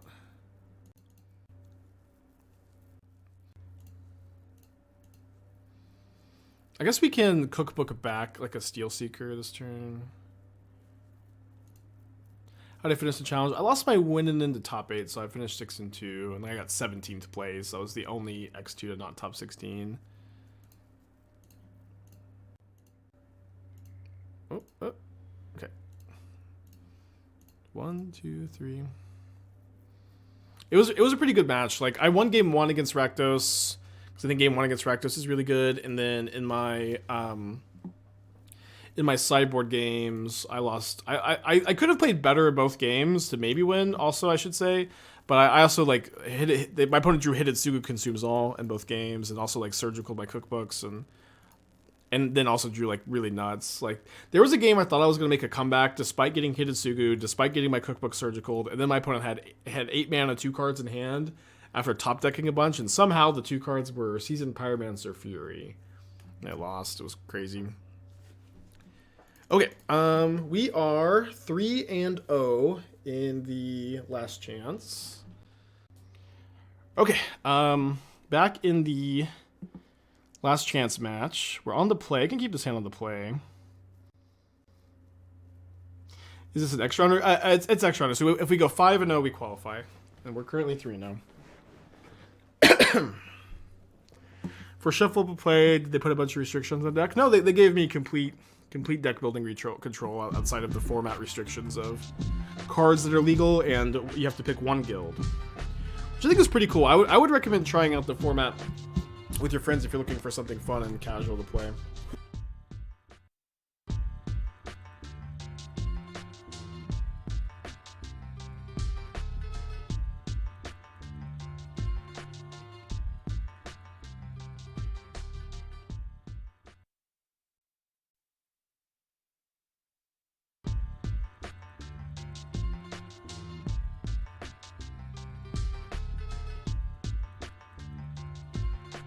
Oh, sorry. Yeah, getting basic forest here just in case they have a Blood Moon is just nice to have. Could maybe have held it for like gun Stomping Ground, Gingerbread Cabin, but it's only bad if I draw exactly Stomping Ground. So this gets you into the Mox for another qualifier event. It gets you into a qualifier event for the Mox. Getting into the Mox is not so easy. It's just like 5-0ing one of these things. Have I tried out True Detective? I don't know what that is. Don't know what that is. Murktide again, dude. So I mean, we've been beating a lot. I'm getting a little bit of Murktide fatigue, I guess. So I think I'm supposed to get a Stomping Ground so I can play Saga and a red spell next turn. Oh, never mind. We're just going to play the red spell this turn.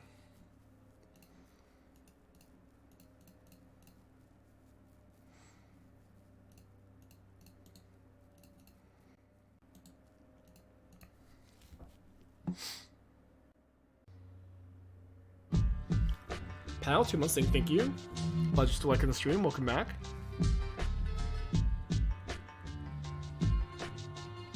Yeah, this deck has definitely loved me. I agree with that that sentiment. Although, maybe my opponent's deck will hate me if they spell pierce my finale. I think I'm just jamming. See, you're only supposed to play around spell pierce when your opponent has it. If your opponent doesn't have it, don't play around it. That's my advice to you.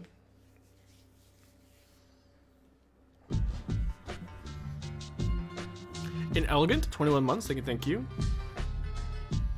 How's Haywire Mite been? Mite is really good. I like the Mite a lot. Bit worried about them having like a giant Murktide right now. Wheels McGee with the 15th. Thank you. They keep a card on top. If it's a Murktide, it's only a 6/6, which is kind of dangerous to play out against the Asmo deck. But it would be very good here. Okay, that's fine. Becca Melee, thank you for the tier 1. Appreciate you. No Fable for me, I guess. Okay. I think I want to play the Spellseeker next turn, so let's just play Goose, make a Saga token. Again, game 1, you want to make the Saga tokens pretty aggressively in this matchup. I see you get 1 Mutt. What's my assessment? Mutt is really good. I also like, I'm not sure if you want to do 3 Mutt, 3 Fable, 4 Mutt, 2 Fable, 4 Fable, 2 Mutt. But I can see any of those splits being good, so I'm just kind of trying out 3/3. But I definitely want like a Mutt is still a card I like a lot. But there's also, you know, basically no matter how you build the deck, you're gonna like all the cards where there's like, you know, plenty of cards that are reasonable to play. Trail of Crumbs, Mutts, Fable, 4th Wrenn and Six. It's hard to really feel like there's going to be any card in the deck that you just dislike, because there's so many good options that picking the right 75 is just the priority. Okay, second Saga token. Pretty sure I'm just going to get a Shadowspear, as I usually find game 1. That is just like the priority. Okay, no way to make this 7 toughness right now, right? Make it 6, okay. Still gonna get the Shadowspear, I think. I'm gonna play a Saga and then play a Spellseeker. And just pass. Yeah, just pass.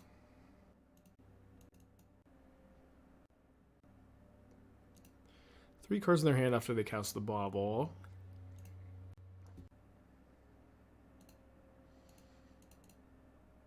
Don't think I'm discarding the Saga for a food right now.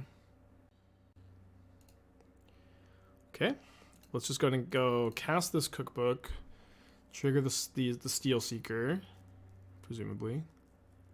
If they heat this in response, I can make a food with Goose, make a food with Cookbook to keep it all around. That's a good draw. Let me go ahead and discard this main phase. And now this is out of Unholy Heat range, which is big deal. And I do have the mana because I have the Goose to equip and make a Saga token, so I think that's just got to be the line here. If they have Archmage's Charm, that doesn't feel great. I do view the 4 Finale as mandatory. That's not a card I'm coming close to wanting to cut.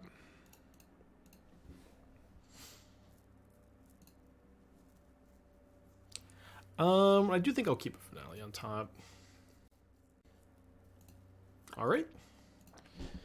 Drain for 9. Feeling great. Work time matchup has been very good so far. You sold your Finales in Atlanta? Oh no, I would have bought them from you, dude. You should have asked me. Maybe I wouldn't have bought them from you in Atlanta, but they did nothing. Yeah, I mean their hand's probably just all counter spells and stuff, you know, dopey Murktide cards. Why not make extra token before damage for the extra points? We maybe could have done that. Yeah, I guess game 1 you just really can't get punished by anything.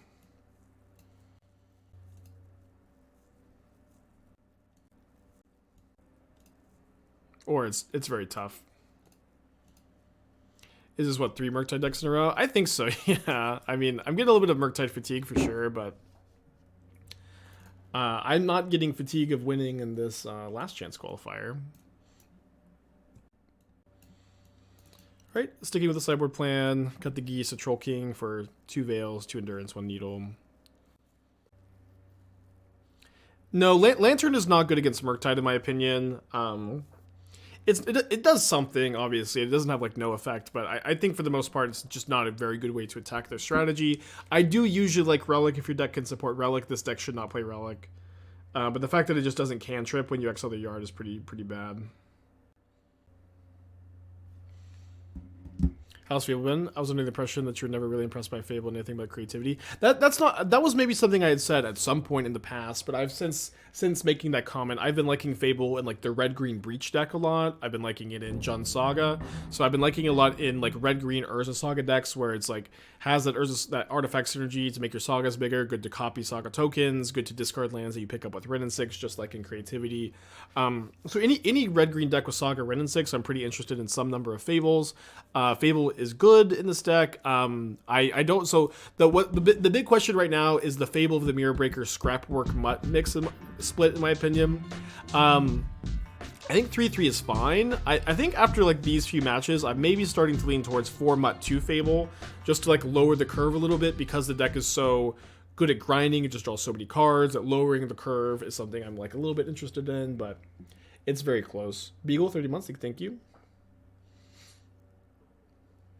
As Tudor says, Fable is low-key the best card ever printed.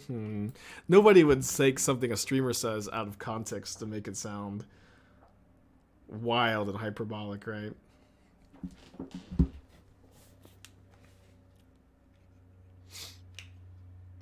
you think 8-Rack could be good at all nowadays? I don't know that 8-Rack was ever really good. I know Tom Ross could win with it, but it's never been a deck that it's a deck that I've never really thought has been that good. It's a deck that's always been very, very fringe playable.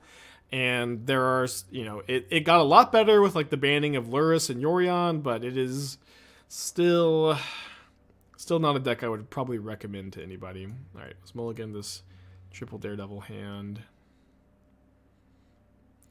Keep this one. I guess I'm back to Troll King. I keep 7 on the play. Oh, we're dead. I turn 1 Ragavan. Alright, let's just go to Needle Engineer Explosives here while we use our mana. We did take a hit from like we're on the draw against a turn with Ragavan, got hit by it twice earlier in one, but maybe we're gonna be out of Ragavan luck today.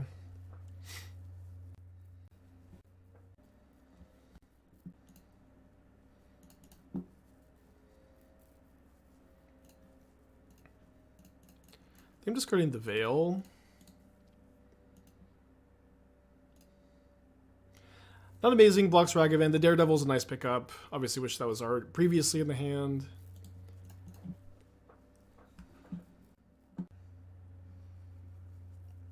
Just a good, honest, fair trade here, huh? You're not too surprised to see a second Ragavan. So I would love to just draw a land and be able to slam either Endurance or Fable. Kind of depends. If they have only 1 mana up, the Endurance stabilizes so well and they can't Spell Pierce it, which is nice. If I don't draw the land, I can try to find a land for Asmo. I guess Veil was a bad card all along, huh? Okay, I will say turn 1 Ragavans are harder to beat when you stumble. Harder to beat when you stumble, huh? I have game 3 if this does not go well.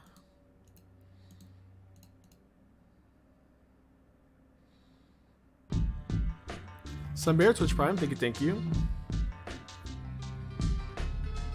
Exiles a land. Exile 2 lands with the Ragavan.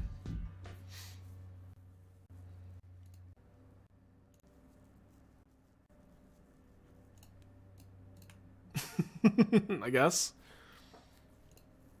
Can Mutt or Engine find homes in Hollow One shells? I don't know. Hollow One needs to be really fast, but never say never, I guess. Thank you, Sunbear. Good first time chat, huh? Oh, and also subscribe. Thank you for the subscription. Could Mutt replace Shredder in that shell? Maybe. I think Shredder's, like, what's good about Shredder is it's, like, so much better against Graveyard Hate. Gives you, like, a really good plan against Graveyard Hate, and you don't really have that dynamic with the Mutt, you know. Okay, I'm gonna concede and try to settle this in game 3. It'd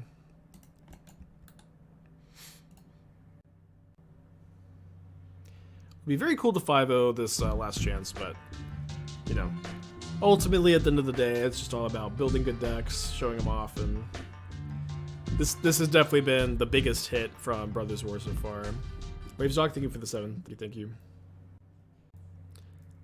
I've been liking 1-3 Boseiju, but I've been liking it. This is not the first time I've done it. I'm pretty happy with it.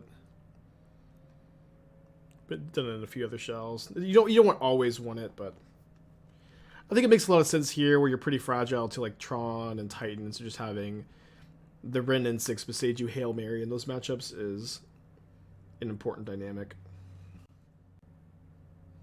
That game was also like maybe a good argument for like 4th Mutt over 3rd Fable. Do I get worried about my opponents having the ability to see your hand when playing higher level events? Yeah, but it's all yes, it happens. We've caught people doing it, even though it's like not that hard to get away with it. One time I was playing against an opponent and they were also streaming, and you could hear me talking in the background of their stream because one of their friends they were in Discord, and one of their friends had my stream going live, and they could hear me talking about my lines and stuff, which I don't think they were watching my match. It was just, that was kind of funny. But again, like, my job is to stream, you know what I mean? My job is to play these events and generate hype and have a good time with you guys, and ultimately that just is more important than my own tournament success at this point. The room for Yavimaya? I don't think so, because I think you need at least 6 fetchable targets. I think you need 2 basic forests. So you could either cut the 4th Stomping Ground for Yavimaya or the Boseiju, but I think you need 8 fetch lands in your Wrenn and Six deck. I think you need 4 Sagas. And I think I'd rather play the 4th Stomping Ground as the extra red source than the Yavimaya. So you probably just have to, it's either you cut Boseiju or you just can't play it, is kind of where I'm at, I guess. Okay, this hand's great. Yeah, subs over dubs. I have a hand hider I throw up during moments I suspect I'm being ghosted, but I generally believe in the goodwill of the community, and I'd say it probably happens, you know, like between 10 and 20% of the time. And kind of what nice thing about playing a deck like this is, like, no, like, even if you're ghosting me, like, you know, a lot of my cards are redundant, and you've never played this matchup either. You've never played the matchup, so you're gonna still make mistakes if you're ghosting. Those are Raycon? I heard you talk about them. Yeah, I do have Raycons. So I as a general rule of thumb for earphones, here's my recommendation. If you care about battery life, Raycons are like the best to get. If you care about sound quality, I like Bose a lot. If you care about comfort, at least for me with a big head, big ears, whatever. Usually for if you care about comfort, I like the AirPods a lot.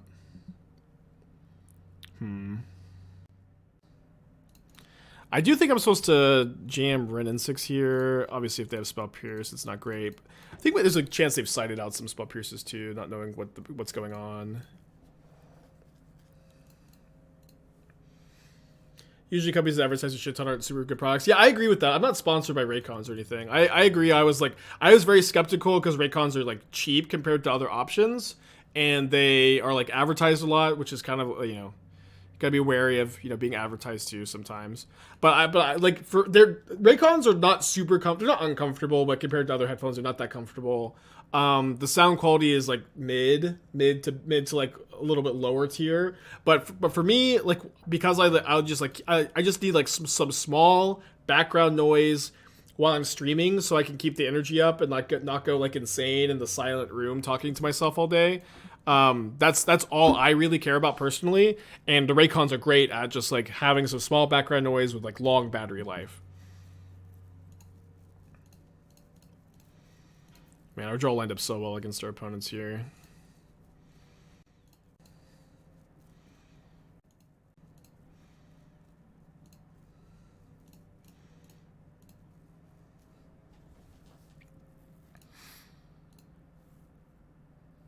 I think Americans have decent sound quality. I'm just like, they're not, it's not bad quality, but I'm just like, mostly compared to like, I had like really nice Bose ones that did end up breaking. Like they were not as like resilient as I wanted them to be for their price, but the sound quality on those was really good. I think I'd probably rank like the like AirPods as like better sound quality too, but for me, as long as like they're not uncomfortable and the sound quality is not bad, for my purposes for streaming, I don't really care. And then I also think they're really good for airplanes too. They're really good for airplanes because the battery life is so good. You just can like, you can just wear them on like your flight there, and then on your flight back without charging them. That's I think like pretty good value too.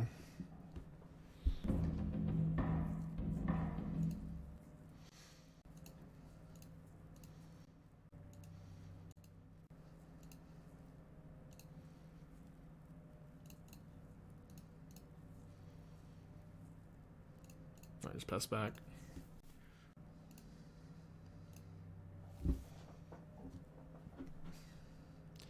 Are they earphones or headphones? They're earphones. I can't believe there's an ad on stream. It's not, I mean, if this was an ad for Raycons, I probably couldn't say the audio quality is not that good and they're not that comfortable. This is just a review, just a review. I don't think they'd be okay with me going, audio quality is not that good and they're not that comfortable. They're not uncomfortable. The audio quality is not bad. Yeah, we're up against Murktide again. It's like our third in a row or something, but we've also been crushing it at least. So maybe we'll just like crush Murktide back into mediocrity. How interested am I at cycling Veil of Summer here? I think I am interested, since like if my opponent had a counterspell, they would have countered this Endurance. Oh no, I can't mutt for value. That's okay. No! That's fine, we'll just threaten the Rimblum. Attack for 6. I guess maybe I could play one Mutt and block a Ragged Van. That's probably fine. Just make a couple food now too.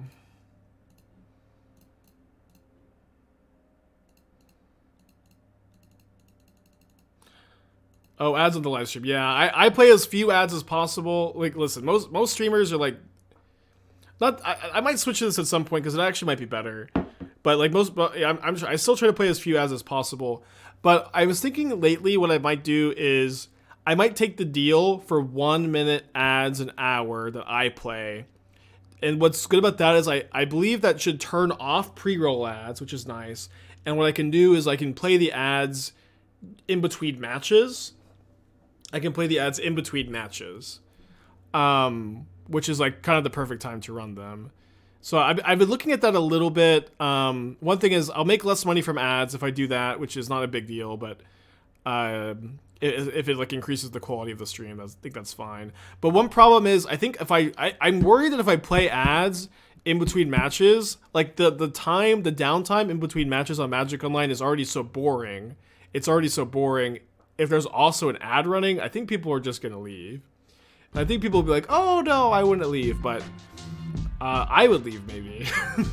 I spent 17 months thinking. So we'll see. make my money, I need to eat. Well, listen, like one thing is I'm not starving, although yes, I'm gonna do what's best for me at the end of the day. But it's also like in my opinion, if the stream quality improves, because there's no pre-roll ads, I will make more money from subscribers. You know what I mean? I'll make more money from the stream quality being generally better is something I believe in. How's my HelloFresh sponsor experience? It was good. It was fun. Esther really enjoyed it because she's always wanted to do a cooking stream, and okay, we should win here.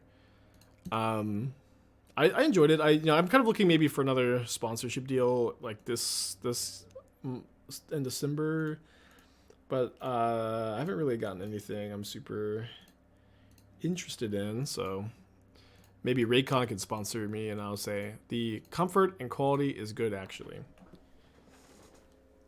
Leave it as is. Yeah, I mean, that's kind of the conclusion I've met. Leave it as is. I'm just gonna been thinking about. This is just a league. This kind of sketchy hand is the last chance, last match.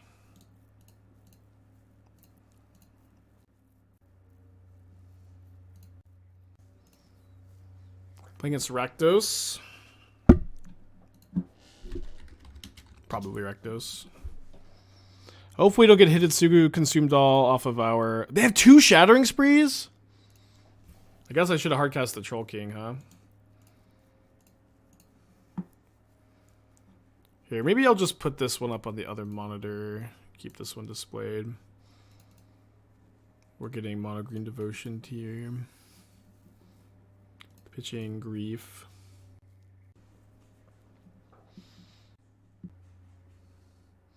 My opponent made a really bad attack over here, I think. Maybe it's not that bad. They just sent into the Troll King. Yeah, I have to like the life gain off the Goose too, potentially. So it's not like I don't know. We'll see. They have no cards in their hand. I drew a Steelseeker for turn over here.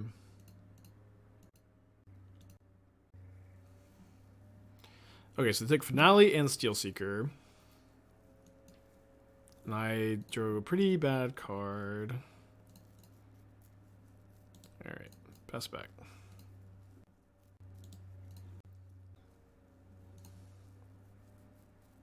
Probably not going to double block.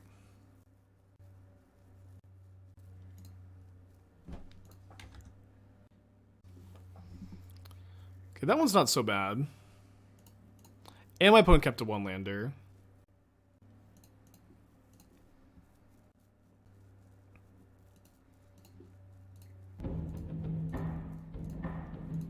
So one issue here is if my opponent has another Undying effect, we really don't want to be activating the Asmo here.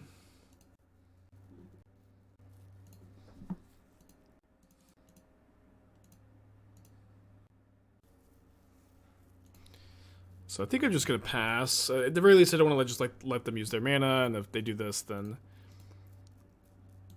we kill the Grief, and they're stuck on 1 land for now. So we're not feeling horrible about this, especially if we can just draw a fetch land. Even an Urza Saga would be pretty fine. Okay. I can kill this with Wrenn and Six next turn. I think I would rather, though, just put an Asmo back into play. And then I think I'll search from the library rather than get this one from the yard. So I want to thin my deck of non-lands. A very odd game, huh? Hopefully they can't kill the Asmo. Maybe there's too high a chance that they could here. Alright. Let's chump block with the Goose. They're, chucked on mana here. We probably don't need the second Goose here. They have 3 cards still in their hand. Feels horrible to just, not have found a land in the top 5 looks here in like a match that is just so high stakes. Obviously, you could have mulligansed, but Oh man, that's a very good card for my opponent to have here too. Does not feel great to like let them maybe Troll King, but I do think that getting the Steelseeker in play is maybe going to be my best chance, and I'm also going to just ping them because there's a good chance they just attack the Wrenn and Six as well. Other game's going a bit better. Yeah, if they just cast this Troll King, I think this is actually good for me, or good is a strong word, but I get to keep my Steelseeker in play potentially. I can buy some time. I can potentially Asmo this, kill this, and put it in my own graveyard. Second Voidwalker, I mean, good beats. What can you say? Here's another one opponent. Honestly, our draw could just not have been worse. After the, from the top of the library.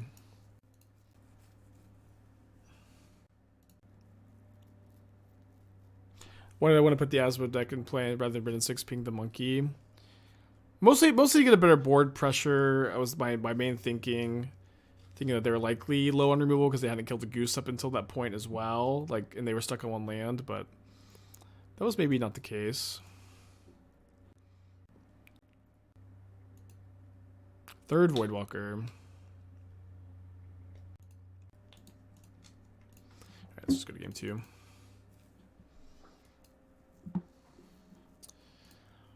We do have Veil of Summers now that we didn't have last time, so we get to bring in the Veils. Maybe just the Veils. Last time I was bringing in the extra Trail of Crumbs, which really wasn't all that good. Don't really care that much for Endurance. Endurance is not that bad. I think the Lantern's good. I think that Lantern stopping the scam plan is fine. I think Troll King's good in this matchup. Alright, let's just do this. This other game is still going. Needle for Voidwalker. You don't want a Needle Voidwalker. I could bring a Pyrite Spellbomb for Voidwalker. Let's actually do that. The problem with Needle for Voidwalker is like the passive Graveyard Exile is like more important than them like casting a Troll King. Okay, I think I'm about to win this other game. Okay, so Mutt discards, Steelseeker, cast Asmo, cast Cookbook, kill Gigantha, attack with Mutt and Troll King for lethal.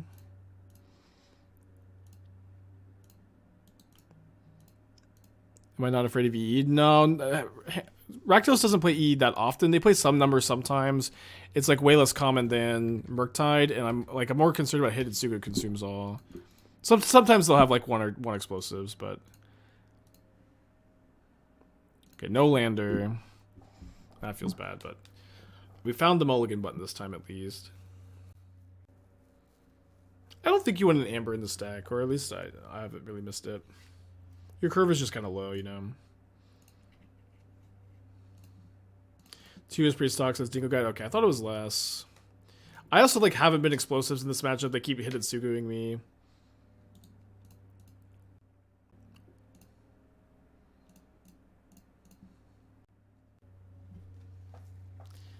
Not a bad 6, but this is also again a matchup where you'd prefer not to mulligan. Definitely a hand that's weak to Grief Scam, huh?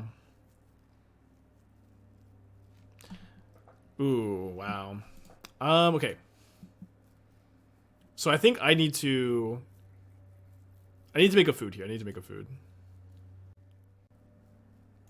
Any anti-Hidetsugu tech? There just isn't any that's reasonable. You have to play like the green all permanents get indestructible, which is not like realistic to hold mana up for.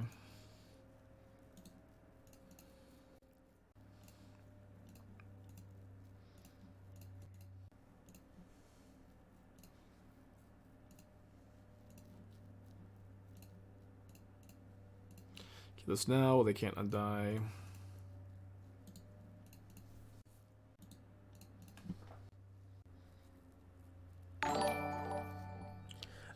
Dingo, thanks for the raid. Dingo, how many How many engineer explosives are you playing, and how many Hidetsugus? Is it 1-1 or 1-2? One one Hidetsugu, one explosives, or because we're currently 4-0 in the modern last chance, down a game against Rakdos. So any help is very appreciated. 2E, one Hidetsugu, dang it. I guess I should have brought in the needle then.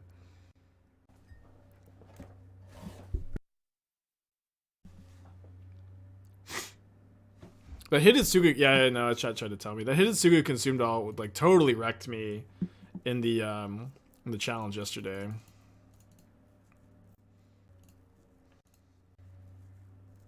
I'm gonna draw a card here. No Daredevil? No Daredevil. Okay.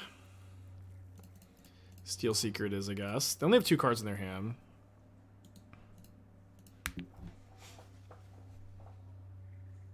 Wait, there's another one of these today? I don't know if I have the energy today. We'll see. I'm gonna take this hit, by the way.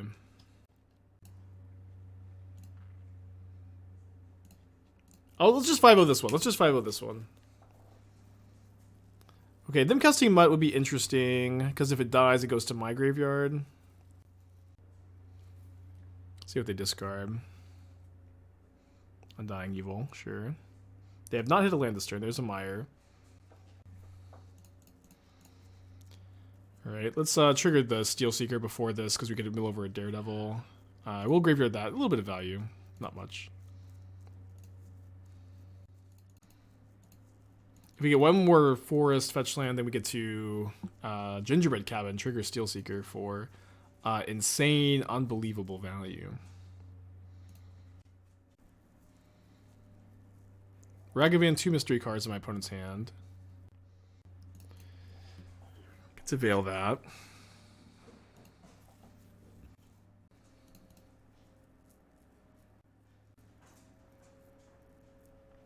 And then if they attack with the Mutt, I'll just trade Mutts and I'll have 2 Mutts in the yard. Which they wisely don't fall into. So we'll just play a Fable this turn. Let's play the Stomping Ground. I could definitely hold it to discard, but I think with like the Unearth on the Mutts and the Steelseeker, I have a lot of gas. Dashing Ragavan, that's fine. Okay, just block here, take 3.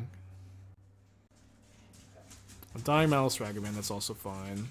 But the dogs are playing. Is Oso playing?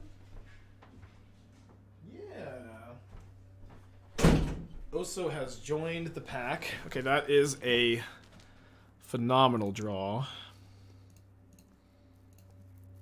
Just discard the Daredevil. Another Steelseeker. Okay, let's cast a Steelseeker. Cast another one. Attack. 3 triggers. Get back a Daredevil. I think I just have to graveyard this. I have to like get more value off these triggers. Value. And then I could draw this next turn if I wanted to. I think that's probably fine to draw. Seems good enough.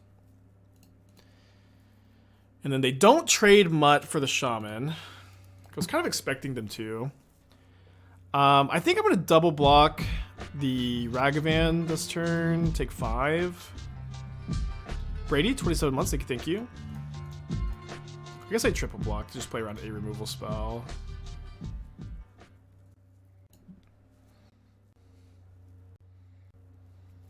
Thank you, Brady, for the 27. 2 cards in my opponent's hand. 6 life. Terminates the token. No respect for the Steelseeker. Flip Fable. Flip Fable, and let's go ahead and Mutt. Trigger. Graveyard that one. Graveyard another Daredevil. Discard a Daredevil. Play a fetch. Get a cabin. Get a food. Trigger 2 Steelseekers again. 2 Daredevils back.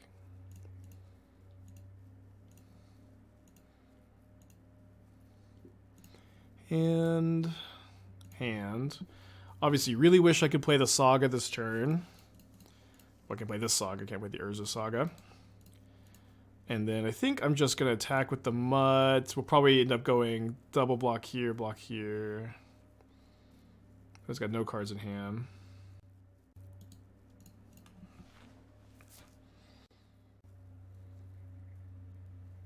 Oh, wow. These Steelseekers are better than either of these tokens. So I'll just block like this. Not better to play Daredevil? I don't think so, no. This seemed really good to me.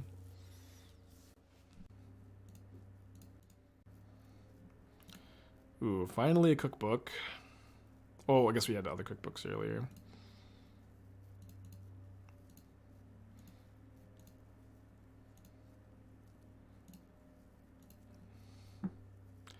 Okay, let's keep that on top, and then I can go Saga into Mutt. Stack the triggers so that the Mutt resolves before the Steelseeker.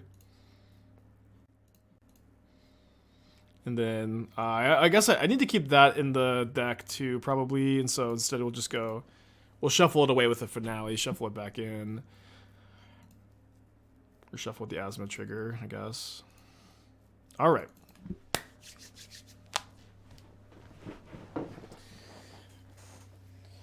Feeling okay. Feeling okay. I really feel like my evaluation of this matchup is, the matchup is pretty good if you can dodge the like explosives, and you can dodge the Hidetsugu, and you can dodge the surgical sometimes. And so like it's because of that, it's like super important to win game one. Because of that dynamic, it's super important to win game one. And we didn't win game one, but here we are going to game three. So I'm gonna bring in the needle. I don't know what I'm cutting. I can cut a veil in the draw. I got a veil in the draw. Okay, fine hand, fine hand. Put us on the mold to 6 this time. Alright, let's get the standing desk going.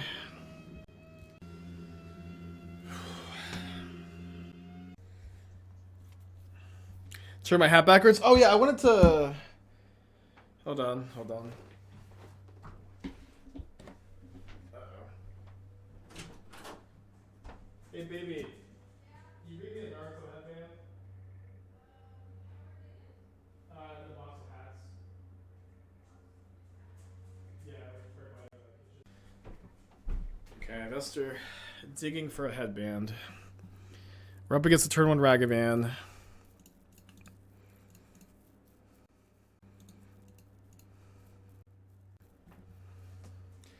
Death touch for players. Soul Guide Lantern. Probably one of the worst things for me that Ragavan could have hit. Yeah, they did mulligan. And they don't have a second land. I think I just put an Asmo into play.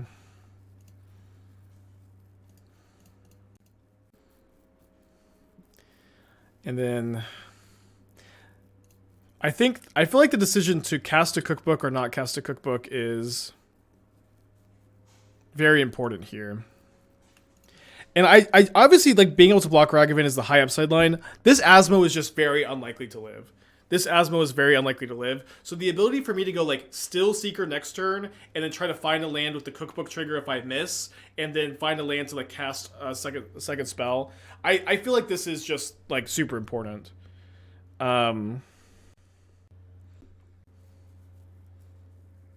Yeah, it's just so like I'm basically impossible for them to not have removal here. Yeah, I guess I should decide maybe to make a food into turn. We'll see.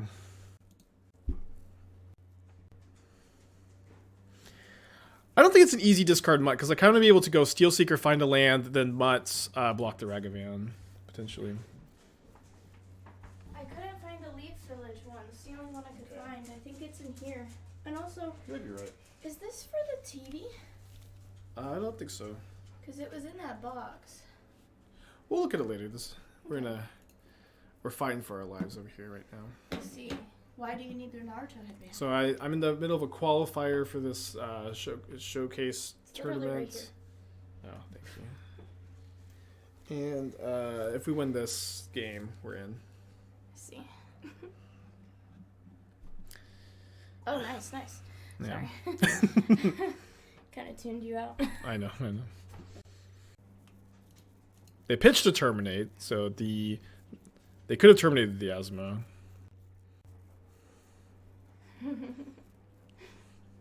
People love the double head man. Yeah, I know. They're pretty easy.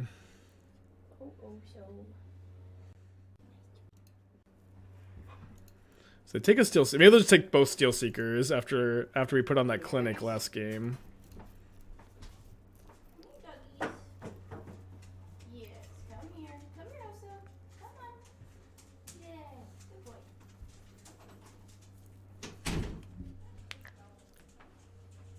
They have 3 cards left in their hand. At least 2 of them are spells. Oh, I don't think I added that last league match to the record, by the way. Okay. Yeah, I think having an Asmo activation is going to be a priority. If they sack the treasures now to cast something, that's fine. I kind of don't think that they will. Wow, what a draw.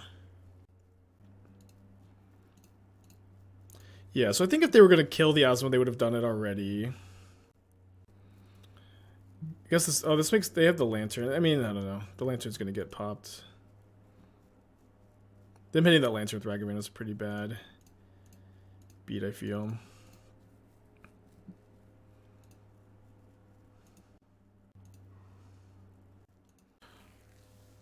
So I'm not sure if I'm supposed to... I'm probably supposed to just kill the Ragavan with the food and take 4 from Grief, especially with the Shadowspear in my hand.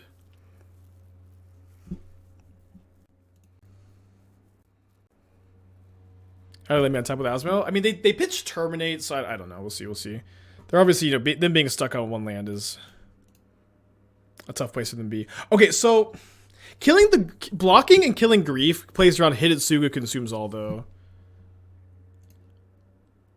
Yeah, I think I'm gonna block here and then not kill the Grief right now because of Undying Effect. But this plays around Hidetsugu consumes all, which they absolutely could have here.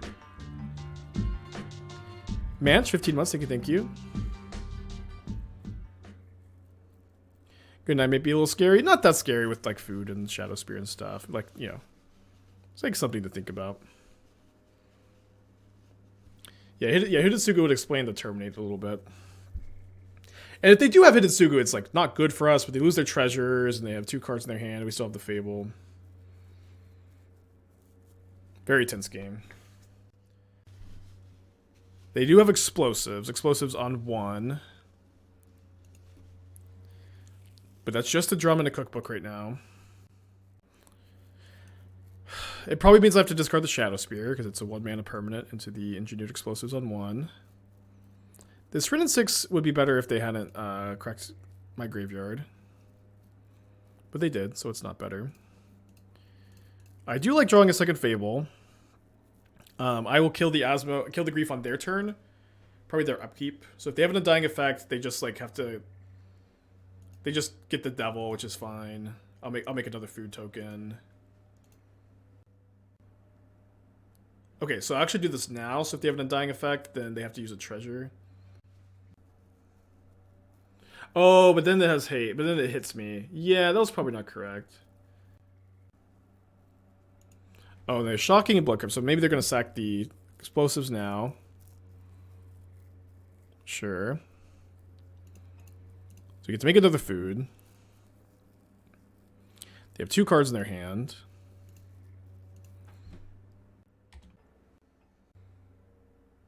Okay. I just keep seeing them tap 3 mana. I'm just having flashbacks to the tournament on Saturday, just like seeing Hidetsugu, just seeing it. Okay, I think there's I think I should just discard the Daredevil.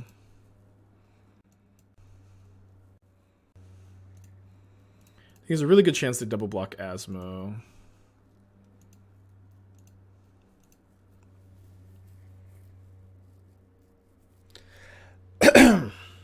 Perfect.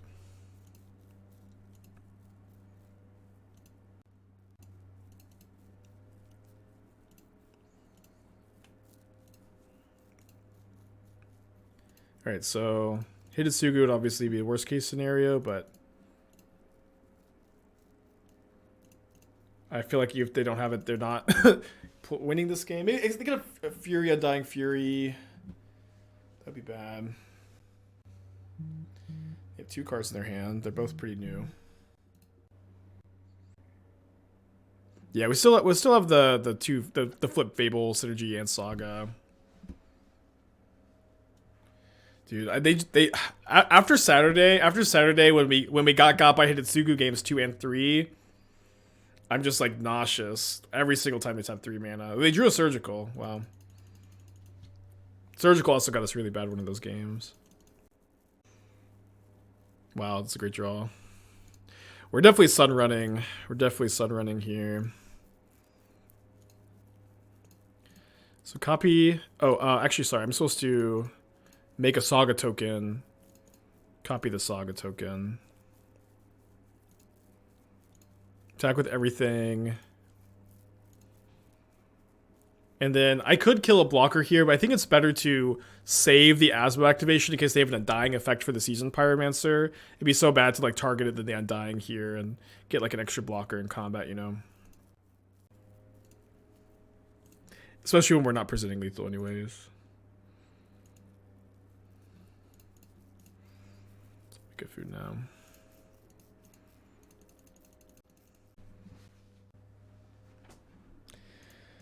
I knew it was coming.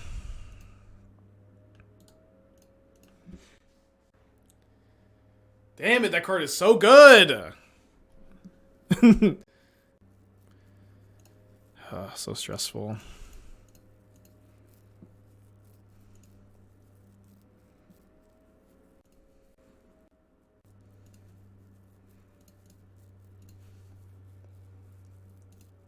So I can hit them for 4. I think that's correct. Oh, sorry. These are both untapped. Sorry, this is just lethal. Oh, I almost missed it. I don't know why I thought I could only do 1. Wait, lethal after Hidetsugu? I almost missed it.